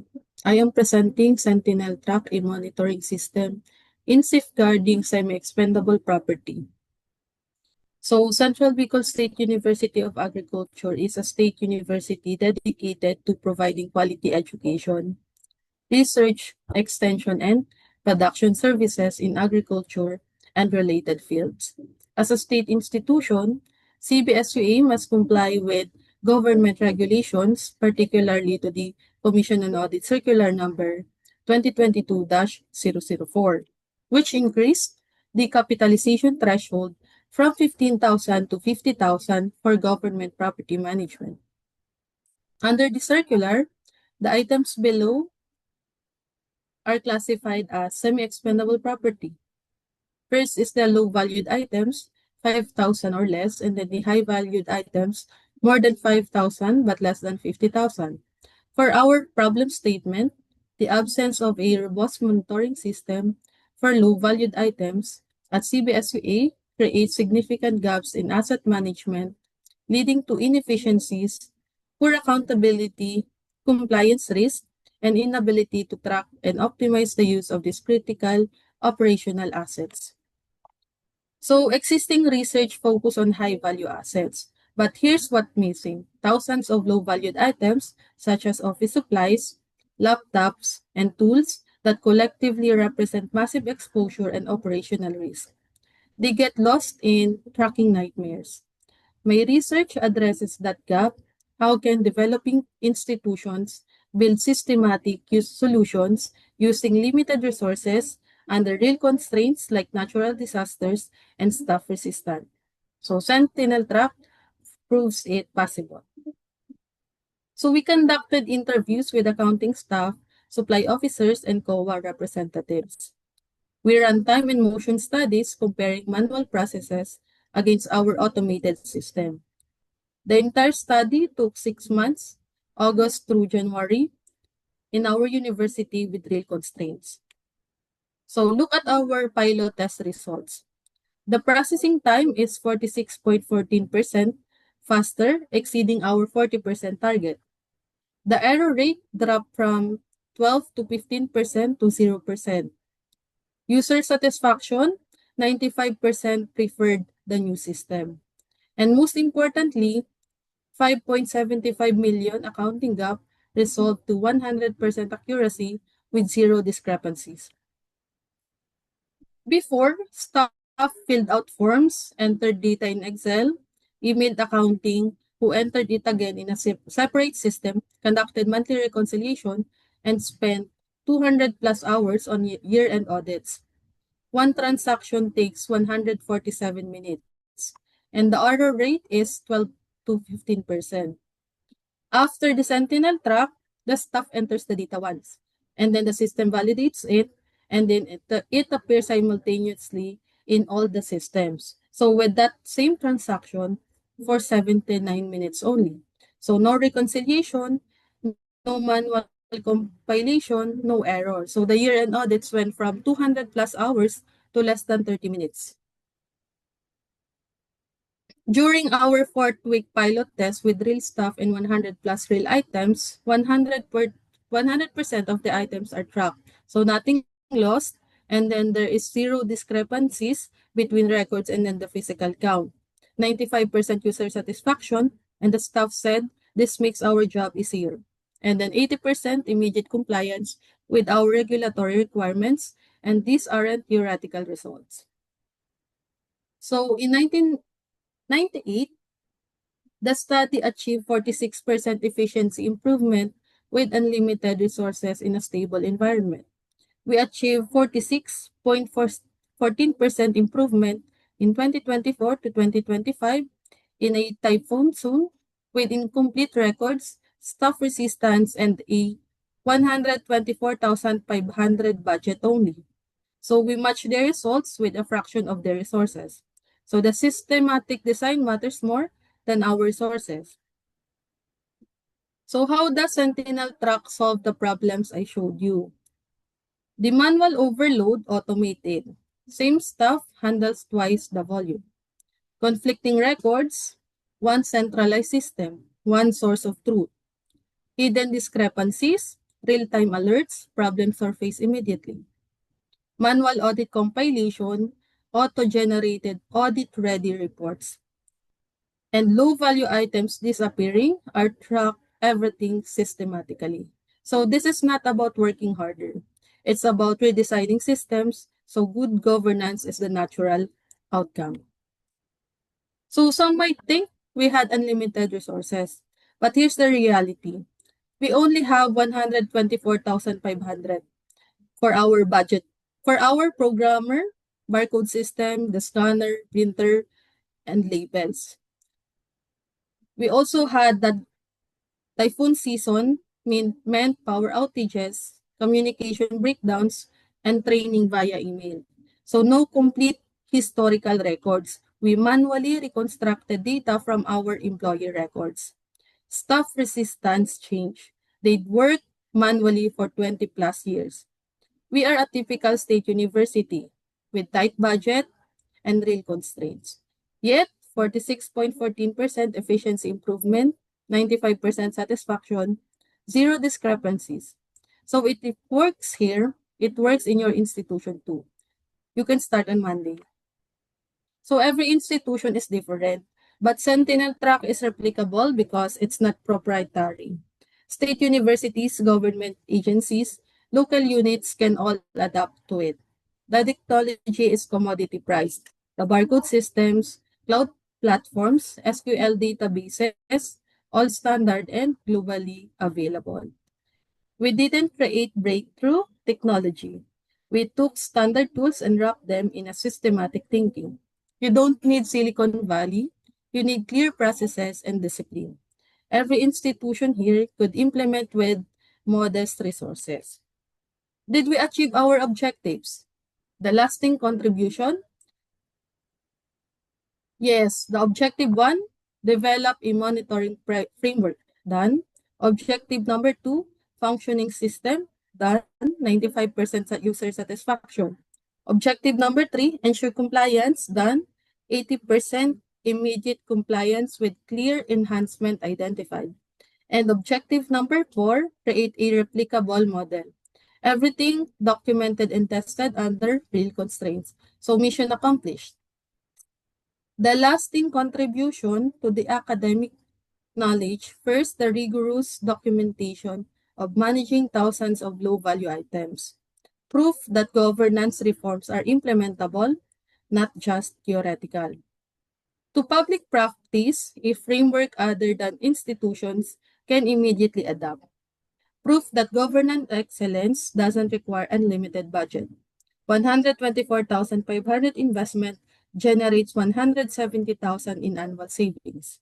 To international development, emerging markets can build world-class systems using their own resources. So this works also in other countries such as Indonesia, Vietnam, Nigeria, and Colombia. So it's everywhere. So resilience matters, adaptation matters, systematic thinking matters more than abundant resources. So accountability isn't complicated, it's systematic. We identified the crisis, billion in unaccounted assets. We found the root cause, the manual systems, data silos, and weak controls. We built a solution, Sentinel Track, and we proved the results. 46.14 efficiency, 95% satisfaction, and zero discrepancies. The deepest finding, when you design systems thoughtfully, when you embed governance into normal work, when you train and give people tools they trust, good governance becomes the natural outcome. To my colleagues from other nations, your governance are losing billions also. You have the capability to implement this starting Monday. So the question isn't whether you can afford this. The question is, can you not afford that too? Thank you po. Thank you very much, Ms. Eloisa Joyce Igno, for your presentation. Shall we now have comments or questions from our evaluators? Sir? Yes, sir. Magandang hapon po ulit. Again, no, congratulations to all the presenters from all clusters, and of course to this or to the organizers of this research conference for accepting me as one of the evaluators in this IRC. No, it's really an honor and a great experience, ma'am, sir. On this last cluster, no, though it is not my specialization, but somehow I'll add this on my interest. I was curious about the research of Mr. Fernando Thieu about hiring of formerly incarcerated individuals. Andyan po ba si Mr. Yes po, Thieu? good afternoon po. Good afternoon po. Ayan, sir. Good afternoon po, sir. Yes po. Ano lang na-strike lang ako dun sa hiring of formerly incarcerated individual kasi these people na might face possible stigma and discrimination. Now, on the side of the employers, based on your research, no, did they perceive the change in hiring, or did the perception of the employers change in hiring them? And in hiring them, no, did they perceive it as socially responsible or high risks? Ayan. Good afternoon po everyone and yan po. Wait lang po. Yan. Uh, we conducted po interview to clarify po yung kanilang mga responses. Ang lumalabas po talaga is that they agree in principle about the hiring of formerly incarcerated individuals. It's good. It reduces recidivism. It's good for society. But when it comes to the question, are you going to do it? No. I was surprised po because at this day and age, every businesses all over the Philippines and the world are embracing inclusivity. So it came as a surprise that businesses here in Los Angeles City are rather hostile towards ex-convicts. And like I explained po kanina, it's not easy to just hire them because businesses are afraid of social backlash. We have heard po of global businesses that suffered financially and in terms of reputational damage when they went against the perceptions of their stakeholders. For example, Jaguar, their market is predominantly male, rich males who love cars. Then suddenly they started advertising their cause for LGBT. So it antagonized their primary market. And another is Victoria's Secret. Uh, ang image po talaga ng Victoria's Secret ay ano po, yung mga sexy figures, mga ganon. Then they had this advocacy that all bodies are beautiful, which is exact antithesis of what they were their marketing approach from before. So they were heavily criticized, even if in morally what they were doing was right. So like I said, it's hard to decide this is the right thing, but if I did the right thing, I will suffer from backlash. So in my conclusion and recommendation, I noted that we need to educate or convince the public first before we engage this. We cannot go into this headlong. We cannot plunge into this whenever we want. We need to first educate the public, or else we will suffer from backlash, and that will translate to financial losses. So in summary po, no, they don't want to hire ex-convicts. Thank you po. Thank you, sir. Thank you po, organizers. Mhm. Yun lang po. Thank you po, Sir Daniel. I have also some uh, clarifications from to our presenters. So, oh no, I'll go first with Sir Fernando Chu. Yes Since po, yes nakiliti po. ako doon sa iyong presentation, sir. My question Yeah, is, thank you po. um, were any of your respondents, sir, able to share actual experiences of hiring Yes po. or working with formerly incarcerated individuals? Okay, so yes. So how did it affect their views? Ito po. Ganito po yung kanilang theory na ang ano po nila, napansin po namin, so unfortunately, it came late in the study. Ang napansin po namin is yung pong mga may experience of hiring ex-convicts, they are generally more open-minded Okay. about, while those majority of businesses that have not tried it yet, sila po yung medyo hostile. Opo. Yan. And they even, I don't know if there are people here from Lucena City, they even recounted actual events. I think a decade ago, there was this bloody bank robbery. I think it was RCBC, where I think 3 to 4 security guards were shot dead. And there was this heavy rumor that there was an inside person who was a formerly incarcerated person who was given a chance. Yan. So, kaya po medyo yan, maano yung stigma. Yan. Okay. So, thank Thank you you, po. sir. Baka ano pa Opo. makwento mo, sir. Thank you. That's Opo. that's enough. Opo, Thank opo. you very much for sharing. Okay. Madugo pala, madugo. Oo. Oo, magiging bloody yung iyong Oo. kwento. Thank you very much and Mhm. congratulations for your Thank you presentation. po. Okay. I also have a follow-up question to wait, Ma'am Eloisa Joyce, ma'am. Hello, sir. Ayun. Here are my questions. Oh, just one question. Maka, ano, um, just to clarify, ma'am, for the audience also, is the Sentinel track already a working system, or is it still in the conceptual or developmental stage? Yes, sir. Actually, it is now institutionalized and still working in CBSU Apo. We are using the system in the supply management office, the commission and audit, as well as the accounting office. I see. I asked that because you were not able to present at least a screenshot of the GUI of the system, because I'm interested in the system, because you mentioned earlier that you're open for adoption with other state universities. Kasi I'm working in the state university also, and we don't have that kind of system. So maybe I'll contact you later. Thank you. Yes, sir. Actually, And sir, yes, sir. This is a project, a capstone project in my study in Development Academy of the Philippines. I see. Okay. So congratulations. Okay. Thank you very much. And sorry, I also have another question. Okay. This is for Ma'am Mary Rose. Ma'am, are you still there? Yes, sir. Good afternoon. Okay, good afternoon po.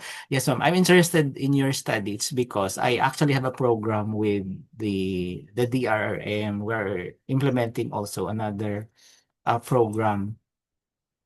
My question, ma'am, is did you benchmark your proposed disaster preparedness training with your local DRRMO in Liliu? And maybe in what ways does your training add value? Kasi since they already have an existing programs, di ba? Ini-implement na nila dati pa. Oh, yes, actually, sir, I have not yet benchmarked it with the local government, but I am planning to go to the local government to Opo. at least present my research. So, Yes, of ma'am. course, that is the purpose of my research. So, that's my plan po, is to present it to the local government. Okay. Thank you very much, ma'am. Yes, I would encourage you, ma'am, to share also that to the local DRRM. They would be very Ah, interested yes, in that. And you will see kung pwede kayo mag-fuse with the results of your study and i-fuse mo sa kanilang training program. And ayun, ma'am. Thank you and yes, congratulations. thank you, sir. Thank you. So I think I have listed another one question, but I cannot find it. So let's just proceed to Ma'am Dr. Marisa. Ma'am. Oh, I think the cluster tree was the interesting, in Yes.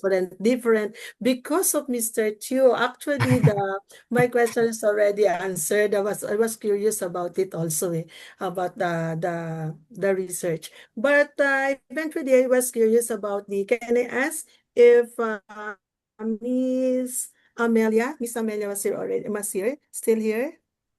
About the basis for developing educational campaign. Yes, Ayan. ma'am. Yes, ma'am. I was interested because I have my research and but eco-friendly practices, okay, for the said w- do you think this development educational campaign program, do you have already that right now? Yes, ma'am. We have developed it, Oh, and you developed. we propose it to be implemented to our basic education, because we know every November we have this National Environmental Awareness Campaign, and we plan to have it utilized by the basic ed. Oh, that is only why my question, because that is really, really amazing if you were implemented the educational campaign program. Maybe after, if it is implemented on the education or the academy, you can go through the community as well, maybe. Yes, ma'am. We're actually, that's the second phase of the program. Oh, Yes, thank you ma'am. so much, ma'am. Thank you po. Thank Thank you, you. ma'am. Sir, that's all. Sir Santiago, thank you so much and thank you, Sir Daniel. Okay, thank you everyone. To the presenters for the cluster 1, 2, and 3. So I think I'm gonna wrap up before we transfer to the main room. So for this parallel session, cluster 1, 2, and 3 collectively highlights the research-driven, context-responsive interventions across education health, governance, and institutional management. The studies demonstrated how strategic instructional materials, cognitive and emotional support programs, inclusive learning initiatives, and curriculum-aligned interventions can effectively address learning gaps, learner well-being, and professional readiness. Beyond education, the research extended into public health, disaster preparedness, workforce development, social inclusion, sustainability, and asset governance, emphasizing evidence-based solutions to real-world challenges. Now, these works underscore the importance of innovation and grounded in local realities, stakeholder engagement, and practical applicability, which also reinforces the role of research as a catalyst for policy improvement, for institutional efficiency, and community resilience. Congratulations to all our presenters for this parallel session 2. So everyone, mag-screenshot po ba tayo? I mean, mag-photo op. Okay, so everyone, may I invite to open your camera for the photo opportunity for this parallel session only, because after this, we will transfer to the main room. Okay po, sige, saglit lang po ha.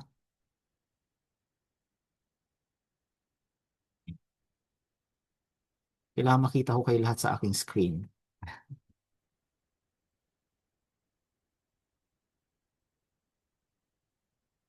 Okay. Okay po, thank you very much. So, balik na po tayo sa ating main room. See you in a bit for the awarding. Good luck everyone for the awarding. Thank you. Congrats, everyone. Thank you po. Thank you po. Thank you po.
Good day once again, everyone.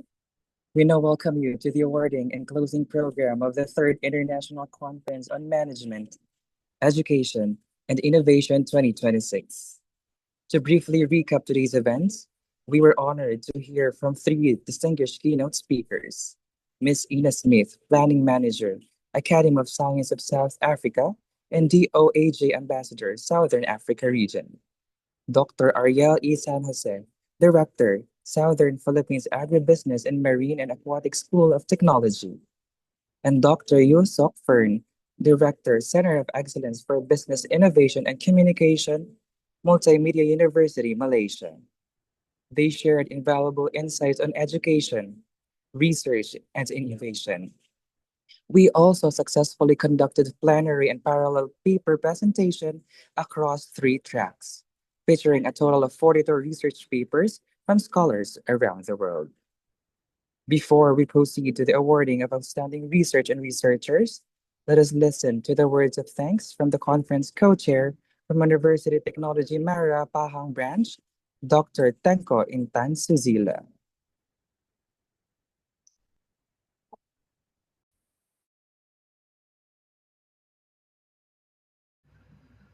Assalamualaikum. Good day.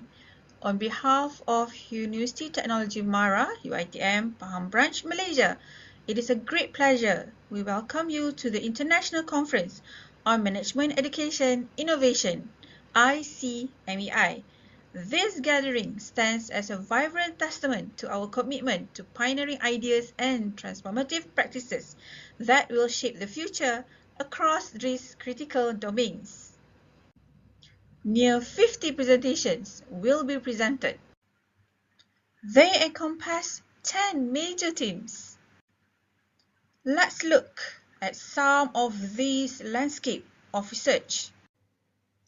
Under the theme of education and pedagogy, it focuses on developing and evaluating teaching tools, intervention materials, and curriculum strategies. The presentation would suggest to improve learning outcomes, particularly in STEM, reading, and vocational subjects. Secondly, the theme technology and digitalizations. Most of the presentation examines the influence of digital platform, social media, AI, and e-commerce on behavior, education, marketing, and security while highlighting both opportunities and risks. Thirdly, we have the theme psychology and well-being. The presentation explores mental health intervention, emotional intelligence, support systems, and cognitive techniques to enhance well-being and resilience among students and professionals.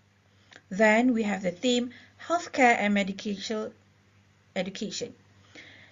The presentation investigates healthcare delivery, clinical training, workforce readiness, and the role of exposure and internship in shaping competent healthcare professional. We also have the theme of social issues and inclusion.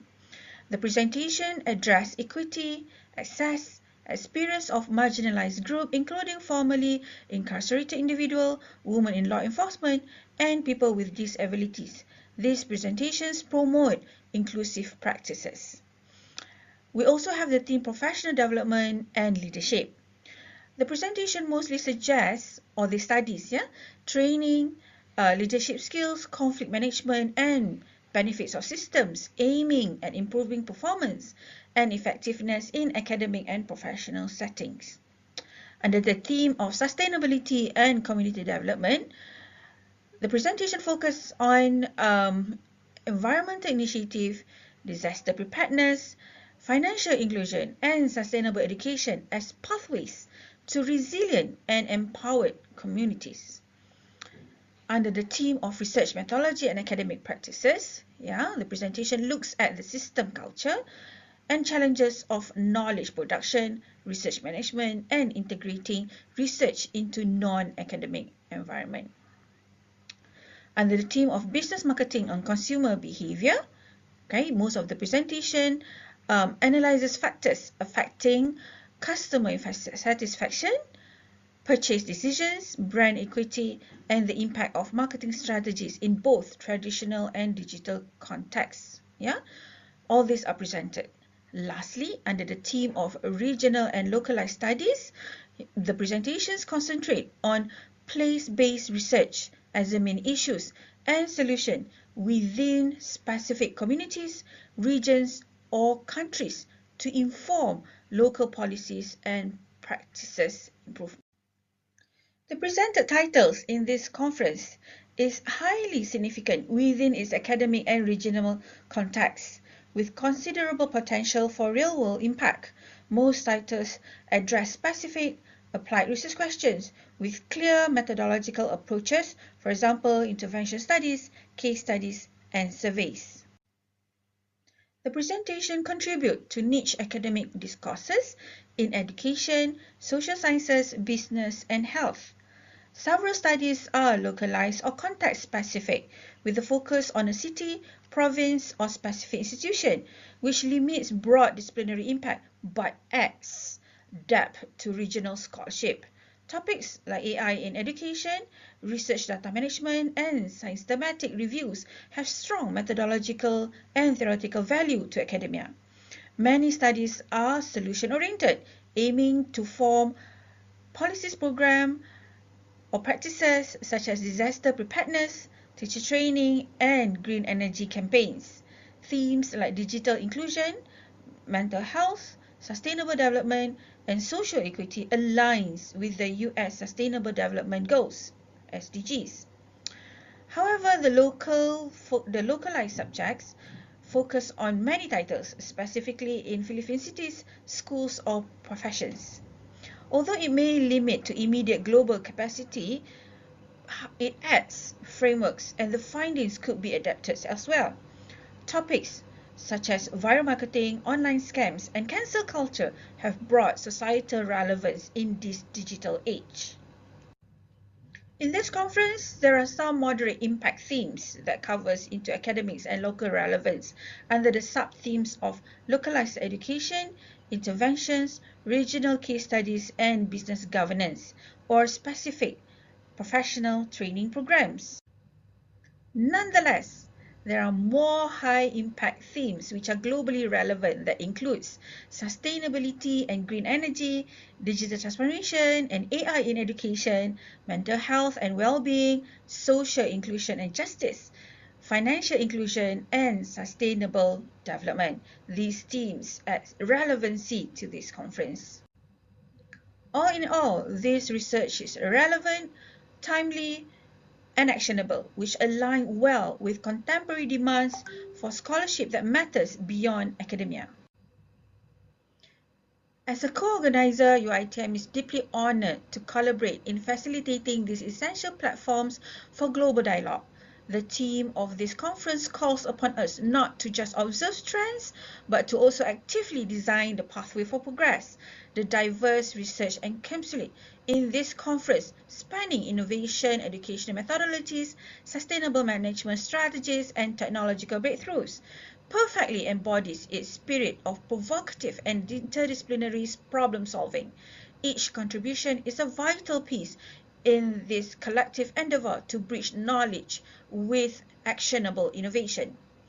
We extend our profound gratitude to the entire conference committee whose meticulous planning, expert review, and unwavering dedication have been the cornerstone of this event. Your professional rigor and commitment to academic excellence have made this gathering possible. We also thank our distinguished keynote speakers and plenary presenters for sharing their visionary insight and which undoubtedly inspire rich discussions. To all authors and presenters, we congratulate you on your accepted work. We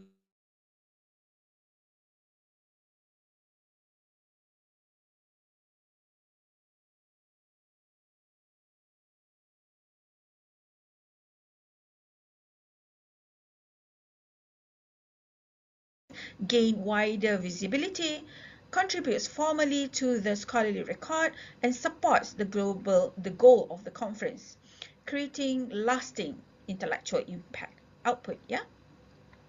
As a CPD certified event, we hope your participation here marks a significant milestone in our continuous professional development. Finally, to every participant, whether joining us on site or online, we wish you an intellectually stimulating, collaborative, and highly productive conference. May the connections you forge and the ideas you exchange here may spark continued innovation and meaningful partnership. Thank you so much for your participation. Enjoy your conference. Thank you. Thank you very much, Dr. Intan. Another word of thanks from our conference manager, Mr. Ezekiel A. Manay.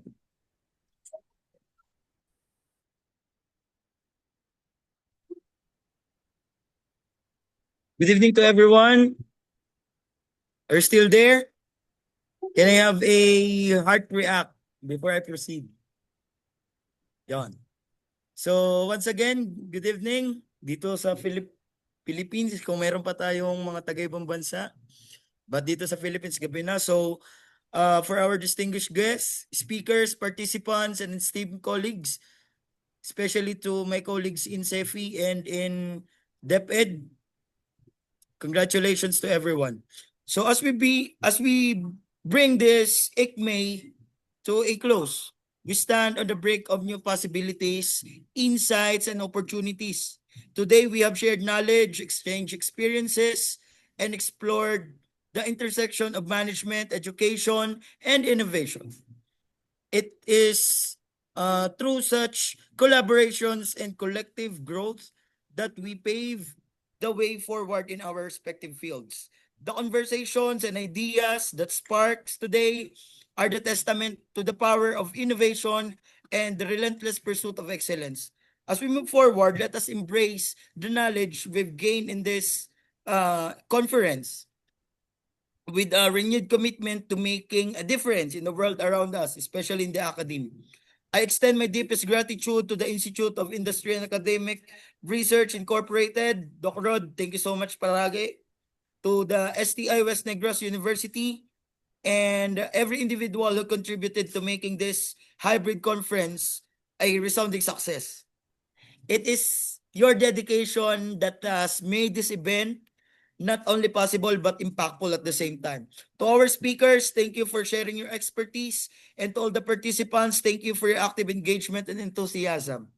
May we all carry the spirit of collaboration and innovation towards in our endeavors, inspiring positive change in our communities, in our workplace, and beyond. We wish you all continued success in our pursuit and may the seeds of knowledge from today's bloom into the future achievement. Once again, thank you so much and I look forward for the next opportunity to learn and grow together. Safe travels para po sa mga uuwi and keep inspiring innovations. And once again, congratulations for to the awardees to be announced later. Thank you so much. Thank you very much, Mr. Manire. At this point, we will now hear some words from our dear participants. First, may I call on Mr. Jonathan Cube. Hello po. So once again, a pleasant afternoon to all of us. So I am truly grateful to be part of this third International Conference on Management, Education, and Innovation, or the ICMEI 2026. So this conference has been an inspiring space for all of us, where ideas, experiences, and a shared passion for research and education come together. I would like to sincerely thank the organizers for the well-planned and meaningful event, the session chairs and co-chairs of each cluster for guiding the discussions, the evaluators for their valuable insights, and of course, the presenters for generously sharing their research findings and experiences. Being part of this year's ICMEI 2026, it reminds us that learning, research, and innovation grow stronger through collaboration. Thank you all for making this conference a truly enriching experience focused on advancing knowledge and research. Once again po, so thank you so much po to the IARI and to the organizers of this event. Thank you very much, Mr. Cube. So we'll now hear another testimony from our participants. May I call on Mr. Fernando Chu.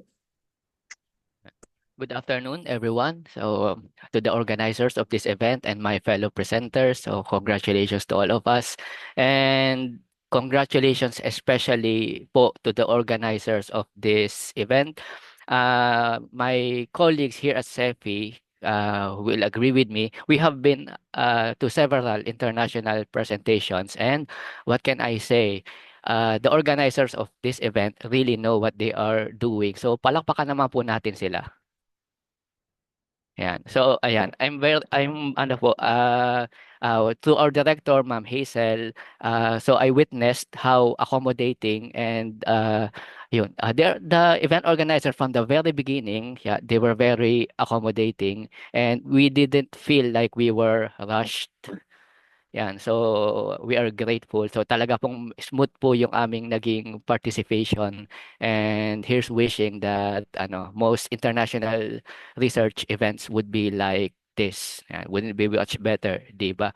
And kudos also to our panelists. They are really engaging. If you are experienced in international presentations, you just know it if your panelists are just going through the motions, you know what I mean? But these panelists, yeah, they are really curious and passionate. So we are grateful and yeah, congratulations din po sa inyo. And so I will not make it long. Siguro to a participant, this is just another big Zoom meeting.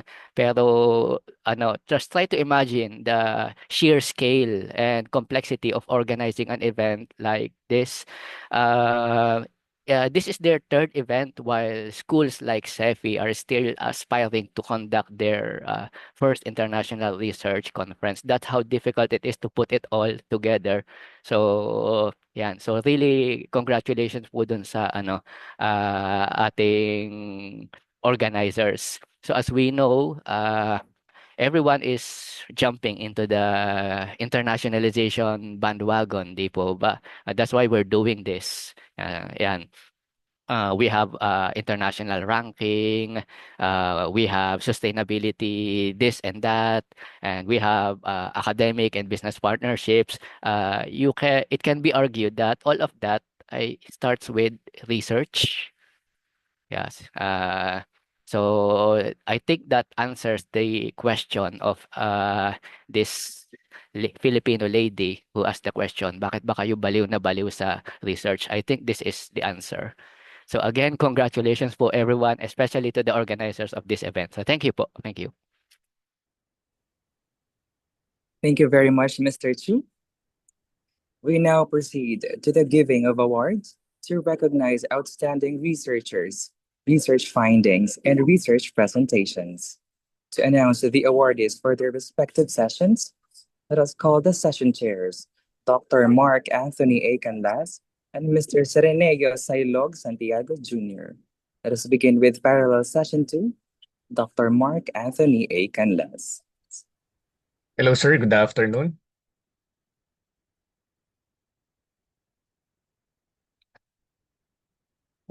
So for our awardees under parallel session 2, I was with Ma'am Leonor or Eleanor Francisco as session co-chair. For the most outstanding research, congratulations to Mr. Aslam Mahmood for his research titled Towards Sustainable Development, Household Welfare Through Financial Inclusion in Bangladesh. It is under the track Business, Hospitality, and Health Management. Congratulations, Sir Mahmood.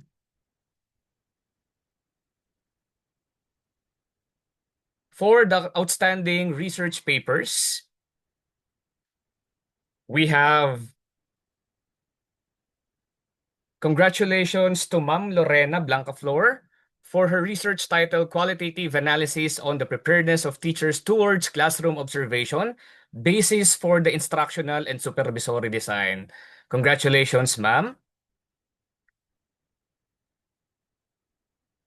Another outstanding research is awarded to Ma'am Ronaline R. Ramos for the research titled Framing Cancel Culture in Social Media Among Filipinos. Congratulations also, Ma'am Ramos. And again, another outstanding research paper is awarded to Ma'am Sandra Panugayan C. for her research title investigating social media roles in brand equity and purchase intentions for non-alcoholic beverages. Congratulations, Ma'am Sandra. And for the last award for outstanding research, we have Ma'am Geraldine Tilak for the research title Role of Digital Services in Enhancing Customer Satisfaction Among Microfinance Clients in Laguna Province. Congratulations, Ma'am Geraldine. Let's now move on the Best Presentation awardees. For the Best Presentation awardee, we have first Ma'am Cherubim Gilbang for the research title Experiences of Filipino Teachers in the Gulf Cooperation Council, GCC Countries Higher Education Institutions. Congratulations, Ma'am Cherubim. Another best presentation is awarded to Ma'am Ronaline R. Ramos, again for the research title Framing Cancel Culture in the Social Media Among Filipinos. Once again, ma'am, congratulations po. And for the third awardee for the best presentation, we have Ma'am Sandra Panugayan C. for the research title Investigating Social Media's Roles in Brand Equity and Purchase Intentions for Non-Alcoholic Beverages. Again, ma'am, congratulations. And for the next set of awards for the best presenter, our first awardee for best presenter, we have congratulations to Ma'am Cherubim Gilbang, again for the research title Experiences of Filipino Teachers in the Gulf Cooperation Council Countries, Higher Education Institutions. Again, ma'am, congratulations for your second award. And next, for our second awardee under Best Presenter, we have, congratulations, ma'am, for the third time. We have Ma'am Ronaline R. Ramos for the research title Framing Cancel Culture in the Social Media Among Filipinos. Again, ma'am, congratulations. And for the last awardee under Best Presenter, we have Ma'am Sandra Panugayan C. Again, for the research title, Investigating Social Media's Role in Brand Equity and Purchase Intentions for Non-Alcoholic Beverages. Thank you very much, and congratulations to all the awardees.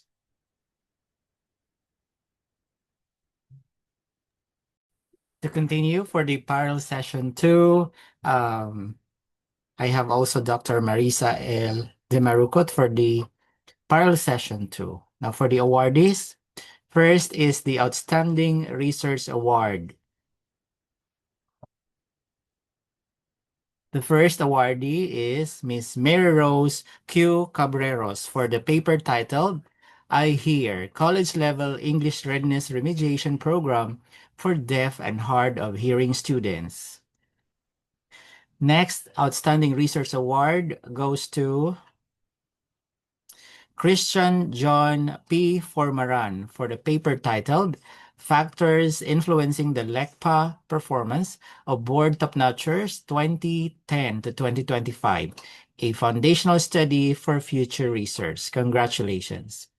For the next Outstanding Research Award goes to Cheska H. Reynoso Cagadas for the paper titled Shaping Professional Identity, a narrative inquiry into Filipino English teachers' experiences with the Talk-In English policy. And the fourth Outstanding Research Award goes to Fernando P. Chu Jr. for the paper titled Employers, Employees, and Consumers and the Hiring of Formerly Incarcerated Individuals. Congratulations to the 4 awardees of the Outstanding Research Award. Next award is the Best Presentation Award. The first awardee is Miss Mary Rose Q. Cabreros, again, for the paper I Hear, College Level English Readiness Remediation Program for Deaf and Hard of Hearing Students. Second Best Presentation Award goes to Miss Rowena A. Reyes for the paper titled Multiple and Emotional Intelligences and its Influence to Growth Mindset among Selected Senior High School of Laguna, Basis for Self-Awareness and Regulation Program. Next, Best Presentation Award goes to, again, for Ms. Cheska H. Reynoso Cagadas for the paper titled Shaping Professional Identity, a narrative inquiry into Filipino English teachers' experiences with the Talk-in English policy. We have another Best Presentation Award, which goes to Ms. Amelia A. Harapa for the paper titled Exploring the Effectiveness of Green Energy in Lucena City, Basis for Developing Educational Campaign Program. We have also the Best Presentation Award for Miss Eloisa Joyce S. Igno for the paper title Sentinel Track, a monitoring system in safeguarding semi-expendable property. Congratulations to the winners of the Best Presentation Awards. Next is the Best Presenter Award. The first Best Presenter Award goes to, again, for the third, this already her third award, Miss Mary Rose Q. Cabreros for the paper I Hear, College Level English Readiness Remediation Program for Deaf and Hard of Hearing Students. Second Best Presenter Award goes to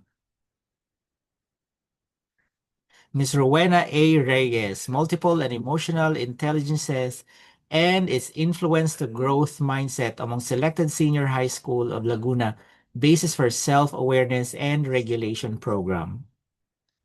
And we have also the next Best Presenter Award,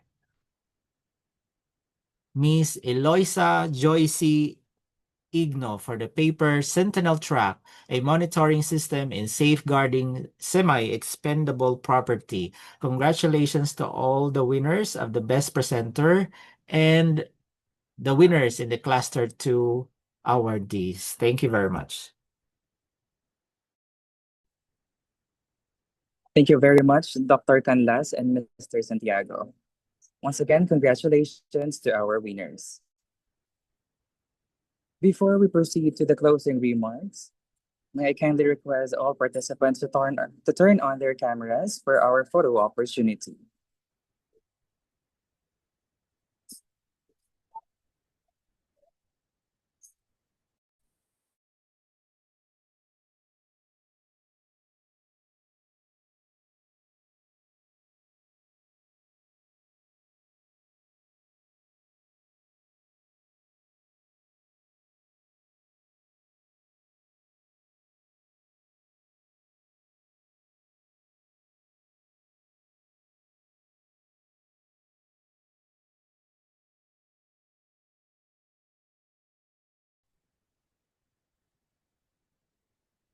Thank you very much, everyone.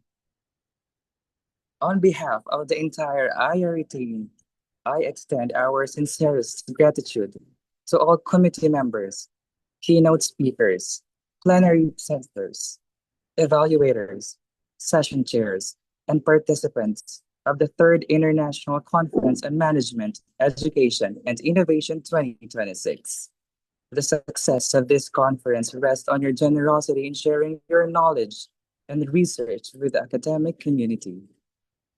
While IRE served as a platform for research dissemination, you, the researchers, remain the true highlights of this gathering. In a world where many claim to be researchers, you stand out through diligence, integrity, and dedication to scholarly excellence. As you celebrate your achievements today, we at IRE celebrate with you and remain committed to supporting the growth of research experts across disciplines. Once again, congratulations to all our awardees. And thank you to all presenters and participants. This officially concludes ICMEI 2026. We look forward to welcoming you again in future IRE projects and conferences. Have a wonderful day, everyone. Stay safe, and thank you very much.